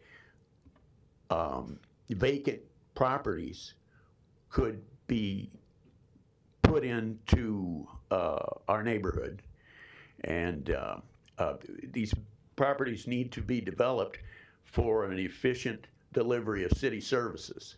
When you have vast tracts of property that are unused and underutilized in the city, anywhere within the city limits, it increases the cost of garbage collection, snow removal, street and sewer maintenance, police and fire protection. A compact city makes all those expenses much more, the delivery of all those services much more efficient. So I'm not opposed to development, and there's a lot of large vacant areas that could be developed inside this map. What we don't want is a bunch of heavy industry moving in and becoming our new neighbors. As Juanita Johnson mentioned, is there's going to be a board that's going to run this. And there's no mention of the need to have an activist from the Black or Hispanic communities or from the neighborhood, and that's, like she says, it's going against what we're trying to improve and get a more responsive bureaucracy that looks like the people that are being affected by their policies. And so I'm for this, and I'm against certain parts of it. I think we need to say light industrial. That term needs to be in this, and yeah, I think that's it. If some of this part of Carter Lake Park is no longer being maintained, this is the northeast part of the park. They've quit mowing it. I mean, it looks like it's getting ready for a something to be developed. I just hope it's not a steel mill or a smelter or a foundry or a municipal waste incinerator. I think if and I'm sorry I wasn't here for the public hearing last week. It was I got an agenda and it was 204 on the agenda list, and so I sat through the whole meeting waiting for it to come up. So I just want to thank Ms. Johnson for letting me get up here and have my say, and I've got a copy of my main concerns. Not a whole lot of concerns, but simple, easy reading, and I think if you revisited the vote on this maybe next week after you've had a look at this and see if talk to Justin Wade and see if he would mind putting light industrial in there and a ban on heavy industry moving into our quiet little neighborhood. That would be great. And the fact that there's no eminent domain, as long as you sustain that requirement in there, people won't be getting their properties seized, because that really, that really breaks down morale. And there's some people down there that would happily sell their properties to somebody that wants to put in a large facility. And we need jobs. You know, there's a lot of people in our neighborhood that want a job. But because the bus system only runs a bus through there 3 times a day, there's just no way to get the workers out of our neighborhood and off to the West Omaha where the jobs are. Now, if the jobs would come to East Omaha, that would really be great. And there's a lot of people that would love to be employed. So that's it. And thank you again for giving me the chance thanks for to coming speak. back. We appreciate it. Okay. And I do, by the way, agree with your comments about board members and Ms. Johnson's comments about board members. They do need to be diverse, and I think Diversity, we do need to do a better job with our boards and commissions overall. And we did commit to that at the time, and we're still not measuring that progress, which I think is problematic for me too. If I tried getting a hold of Justin Wade and the other state senator, I sent him an email, you know. But if they wouldn't mind tweaking this plan just a little bit and then vote on it maybe next week. But even if you vote on it the way it is, it's progress. Thank you. Thank you. Appreciate it. Ms. Johnson, you're recognized. Thank you, Mr. President. This question is for our city attorney, Matt Kuzi. The attached ordinance, I'm reading this from your attachment. The attached ordinance approves a designated of inland port district as shown on Exhibit 1 of the attached ordinance. And, that means included, and the creation of an inland port authority and a governing board. Again, I stand in opposition to the makeup of this board as it currently would consist of the recommendation of the mayor of 9 members and then come back in front of us to vote on it.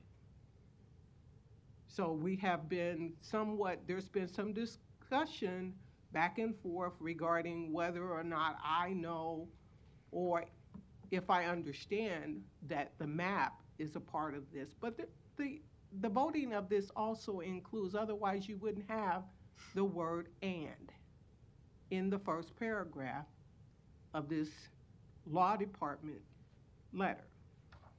So Mr. Kuzi, can you explain to me what you mean by this first paragraph?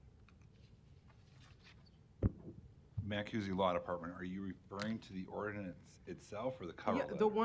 That's the one that says Honorable President and members of the cover letter. council. Yes. What does that mean? That means that the ordinance is creating the Inland Port Authority District and will result in the creation of an Inland Port Authority Board should the state approve our application. Thank you very much. Thank you. Mr. Harding, you're recognized. Thank you. Actually, the only thing I was going to mention is that the reference that the mayor just approved a development within Tranquility Park is incorrect. It's called Tranquility Commons, which is basically adjacent to or nearby Tranquility Park. It is not parkland. It just shares the name of the park. Okay.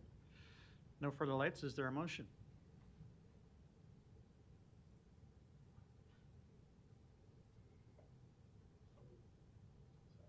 There's a motion to approve and a second. Roll call. Member of the whole, right, Mr. Rowe? Yeah. Okay. Thank you. Johnson. No. Melton. Yes. Rowe. Bagley. Harding. Hug. Mr. President. Yes. Motion passed 6-1. Item 71, a resolution to approve the bid in the amount of $3,805,900 to Elkhorn West Construction, Inc. for new construction of the Mandan Park Nature Center and shelters. Public hearing and vote on number 71 is today. Proponents, please. Mr. President, members of the City Council, Matt Kalsvich, Parks and Recreation Director. Thought I'd bring up a couple of visuals in regards to what we are planning for this project. I will tell you this is actually the second bid that we went through after initially receiving bids back on the first package. Came in well over budget, so we did some value engineering and are presenting what we have here today. ARPA related, so we've heard a little bit about this. In this case, to readdress the goal and vision of this project, very similar to Hummel Park and the nature center we have there, the camp that is our most popular of the camps that we have that are all full for the most part each summer, creating some additional opportunity for 2025 when this is scheduled to open now, to have that be available as an additional opportunity for the community here in the southeast corner of the city. So the first image here coming in from the south part of the park, and you can see the building there on the right. This next image as we drive in around and we can see below some of the maintenance area and the viewing from inside the facility.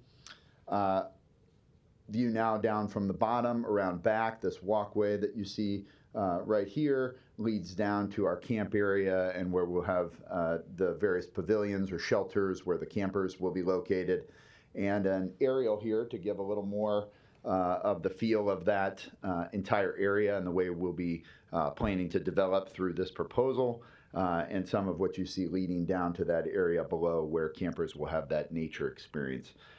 So again, on track for major construction to be this season, carrying over into 25, a deadline to be active by approximately the end of the first quarter 25, so we can do our final preparations for hosting those campers. Exciting project. Great. Happy to answer any other questions. Appreciate those visuals and that overview. Are there any other proponents? Seeing none, any opponents? Public hearing is closed. Ms. Johnson, you're recognized. Thank you, Mr. President. Mr. Coopsey. I'm sorry, Matt, please. I just have a question. This is beautiful, lots of opportunity as it relates to providing something for an outlet for children and kids. The only question or concern that I have is that in my community, it is very difficult and challenging for children to travel to this distance to have access to that. Has there been any thought regarding how they will be able to benefit from this beautiful service that the city will be providing here at this? Yes, Matt Kalsevich, Parks and Recreation Director. Thank you for that question. We do provide transportation to our camps from various specific locations around the city so that people do have the opportunity to take advantage of that service to get to the different locations we offer. For this season coming up in 2024, we'll have our Hummel camp, as I mentioned. We'll have our Zorinsky camp. We'll also have our Adams camp in North Omaha, and then we'll have a full 8-week session at Hanscom Park. That location is the one that will essentially pick up the footprint of in 25 and move down to Mandan from 24 and move down to Mandan in 25. So we do offer that service. As far as North Omaha is concerned specifically, obviously the Adams camp, very specific to that area, and the Hummel location hopefully is one that we'll still be able to work with people who are interested in getting involved with on having that opportunity this year before we even expand that opportunity to transport people around to these other opportunities in 25. So I can explain to my community that in order to benefit from the pickleball that will be at Tranquility Park, that they will have some. We're not having that's not the case? No, it's a private business that's opening across the street from Tranquility. Is that correct? That is true, yes. So how will transportation help with this? With the Mandan Park project in particular, we will have specific locations to pick up and transport people to the camp program in the summer for both this year upcoming for those 4 locations I mentioned, and then newly in 25, this location that we're constructing, that our Hanscom location will move over and essentially the Mandan location will take over for Hanscom in 25 upon completion of the facility. And those transportation options are made available. And we have information that will be coming out actually soon for 24. Similar opportunities would be available then in 25. So that information will be posted? Correct. Okay. Mm-hmm. Thank you. You're welcome. Thank you. No further lights. Is there a motion? Of course. So moved. Motion and a second to approve. Roll call. Johnson. Melton. Rowe. Bagley. Harding. Hug. Mr. President. Yes. Motion passed 7-0. Thank you very much. Item 72, a resolution to approve the reappointment of Michael Pate to the Planning Board. Public hearing and vote on number 72 is today. Proponents, please. Seeing none, any opponents? Public hearing is closed. There's a motion and a second to approve. No further lights. Roll call. Johnson. Melton. Yes. Rowe. Bagley. Harding. Hug. Mr. President. Yes. Motion passed 7-0. Item 73, a resolution to approve the reappointment of Jay Lund to the Board of Directors for the Regional Metropolitan Transit Authority. Public hearing and vote on number 73 is today. Proponents, please. Seeing none, any opponents? Public hearing is closed. Second. Okay, there's a motion and a second to approve. Ms. Johnson, you're recognized. All right, I have previously submitted that resolution 71, 70, I'm sorry, 72, 73, 74. I have it on record here that I am standing in assertion in opposition to these board appointments, or these appointments, reappointments, board appointments to committees and boards, based upon the concern as it relates to our commitment as a city to respond to equity and inclusion, something that we committed to during the George Floyd incident. And 3 years later, we still have not seen much traction as it relates to these appointments. So again, although I just voted yes, that was an error, but the answer should have been no, and I will be doing no for number 73. Okay, thank you. Mr. Harding. Actually, I was going to ask that when Ms. Johnson brought that up. I think there's a process by which you can change your vote if you'd like to do that. Well, I appreciate your humble advice, but I'm not a flip-flopper, so I will stand by that. And I will, again, I have it on record that, and I have a document here that states what my intent was. Thank you. I would just note before we take a vote on number 73 that I believe this is probably our last appointment as a city council to the Regional Metropolitan Transit Authority. Something that has not been discussed a lot, seems to me publicly, is that the Metro Board has pursued becoming what's called a Regional Metropolitan Transit Authority, and that these positions will now be on the ballot for voters to decide starting in May. So that's important for folks to know, and important for folks who might be interested in running for these positions, that this is probably the last time we'll have this on our agenda. Mr. Bagley, you're recognized. Thanks, Mr. President. Thanks for clarifying that as well. I have met with Mr. Lund on several occasions and gotten a pretty good background education when I got on the council on Metro and Transit Authority issues. So I'll be supporting his appointment today because I think he brings good knowledge, and he's been helpful to me as my transition when I got on the city council. Thanks, Mr. President. Thank you. Ms. Melton. Yeah, I would agree. I think when we're making these board appointments, I look at experience and dedication to the city. And I think Mr. Lund, who has lived here his whole life, I've actually known him since he was in kindergarten. He actually has dedicated himself to development and to this community. And by the way, these board positions, he's very busy. He does a lot in his job, yet he's willing to volunteer because these board appointments are volunteer positions that take up a lot of time.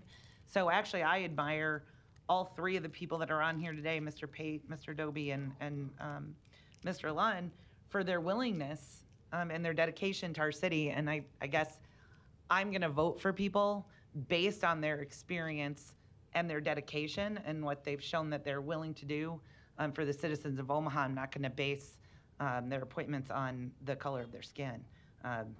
So I will, and that's how I look for every single appointment. I don't look at somebody's gender, gender identification, or color of skin. I think that if you care about our community and you have the right experience and you want to participate in these boards, then that should be what is considered, and that goes for everyone. So I want to thank Mr. Lund for kind of carrying out this transit authority until the end of the year, until the voters will now vote for. I don't even know if he's running. I don't know if he wants to do that, but I appreciate his dedication to the board so far in getting us through the rest of the year. So thank you. Thank you. Ms. Johnson. Thank you, Mr. President. I want it to be clear that my comments have nothing to do with color of skin. It has everything to do with our commitment to do inclusion and equity. When we have these appointments, these individuals have been given an opportunity to come before this board and before the community so that they are able to answer questions so that we can determine whether or not they qualify or have the ability to complete the task at hand.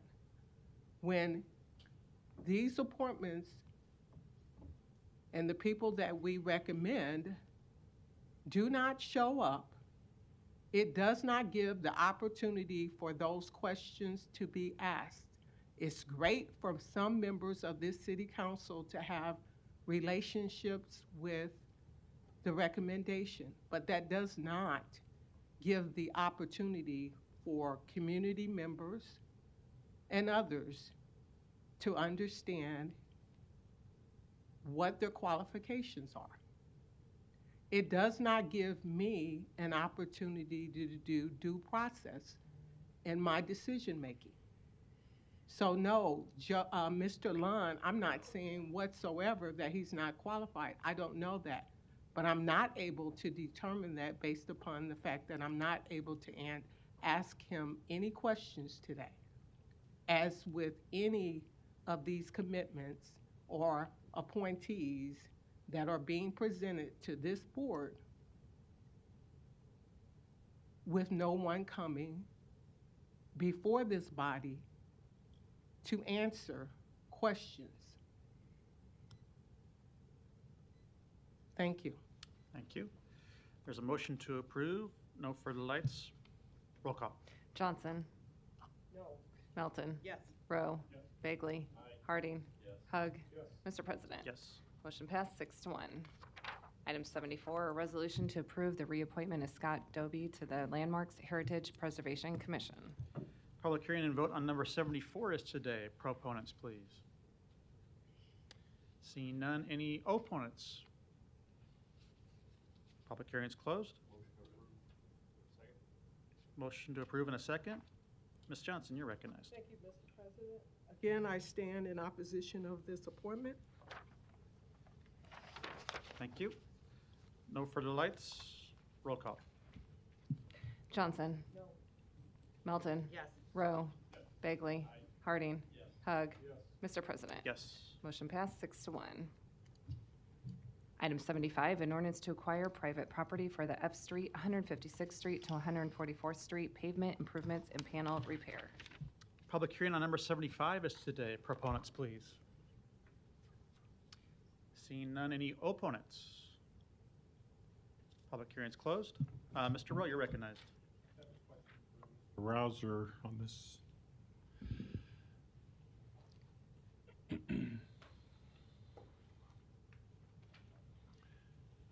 Thanks for hanging around. You're probably an hour 30 here, and appreciate you being here for that. Can you kind of just go over the scope of work if we were to approve this ordinance today? What's the scope of work look like for that project? Sure, Austin Rouser, Public Works Department. This is one of our street preservation bond projects. Essentially, we have a non-standard pavement on F Street. That's a collector roadway. And so through the infrastructure rehabilitation project and the CIP, with those street preservation bond funds, we're taking non-standard roadways and upgrading some of those into standard roadways, similar to what we did with Grover Street, I Street. And so this F Street project is an example of that, where an existing 2-lane asphalt county road section is being upgraded to a concrete curb and gutter 2-lane section with some turn lanes and some sidewalks and other appurtenances.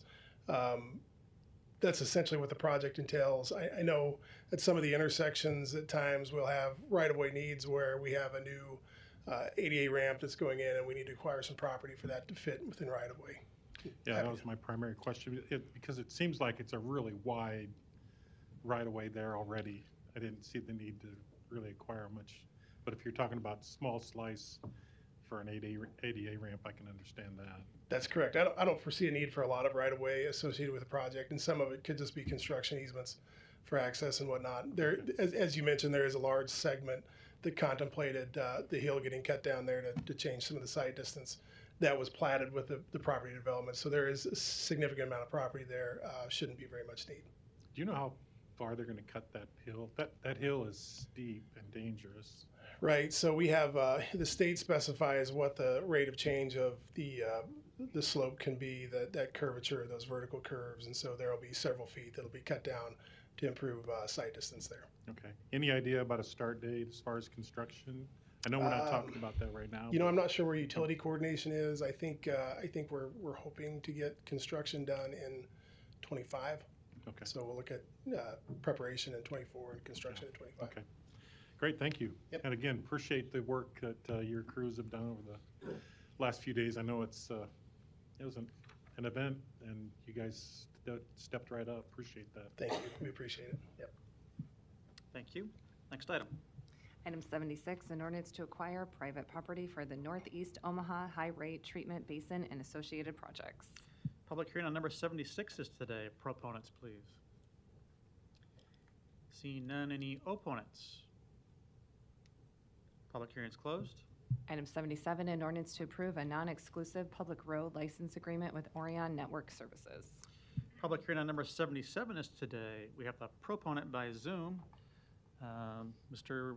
Weiser. The floor is yours. Hi, yes, I'm Matt Weiser. I'm an outside plant engineer at Orion, and I'm here to attend in the council meeting for any questions that the council may have on this. Great, thank you. Any other proponents today? Seeing none, any opponents? Public hearing is closed. Item 78, an ordinance authorizing the purchasing agent to issue a purchase order to Center Trophy Company to provide T-shirts for the City of Omaha Parks and Recreation programs. Public hearing on number 78 is today. Proponents, please. Seeing none, any opponents?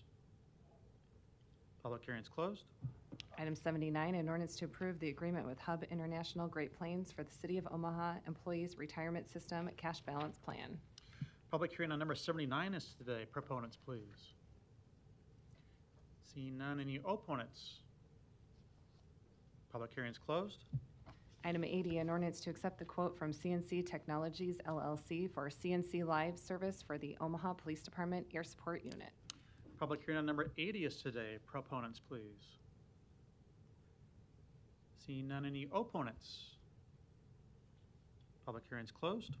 Item 81, an ordinance to approve an agreement with Together Inc. in the amount of $144,000 for the Crisis Engagement Hotel Motel Voucher Program. Public hearing on number 81 is today. Proponents, please. Seeing none, any opponents? Public hearing is closed. Non-action items, items 82 through 107, do not require public hearing or city council consideration at this meeting, but will be placed on a future agenda for public hearing and/or vote. The reason for non-action is noted after the item on the agenda, as well as the date the item is expected to appear on agenda for consideration. Is there a motion to adjourn? Motion to adjourn. Second. Roll call. Johnson. Yes. Melton. Melton. Yes. Rowe. Yes. Bagley. Harding. Hug. Yes. Mr. President. Yes. Motion passed 7-0. Meeting is adjourned at 4:19.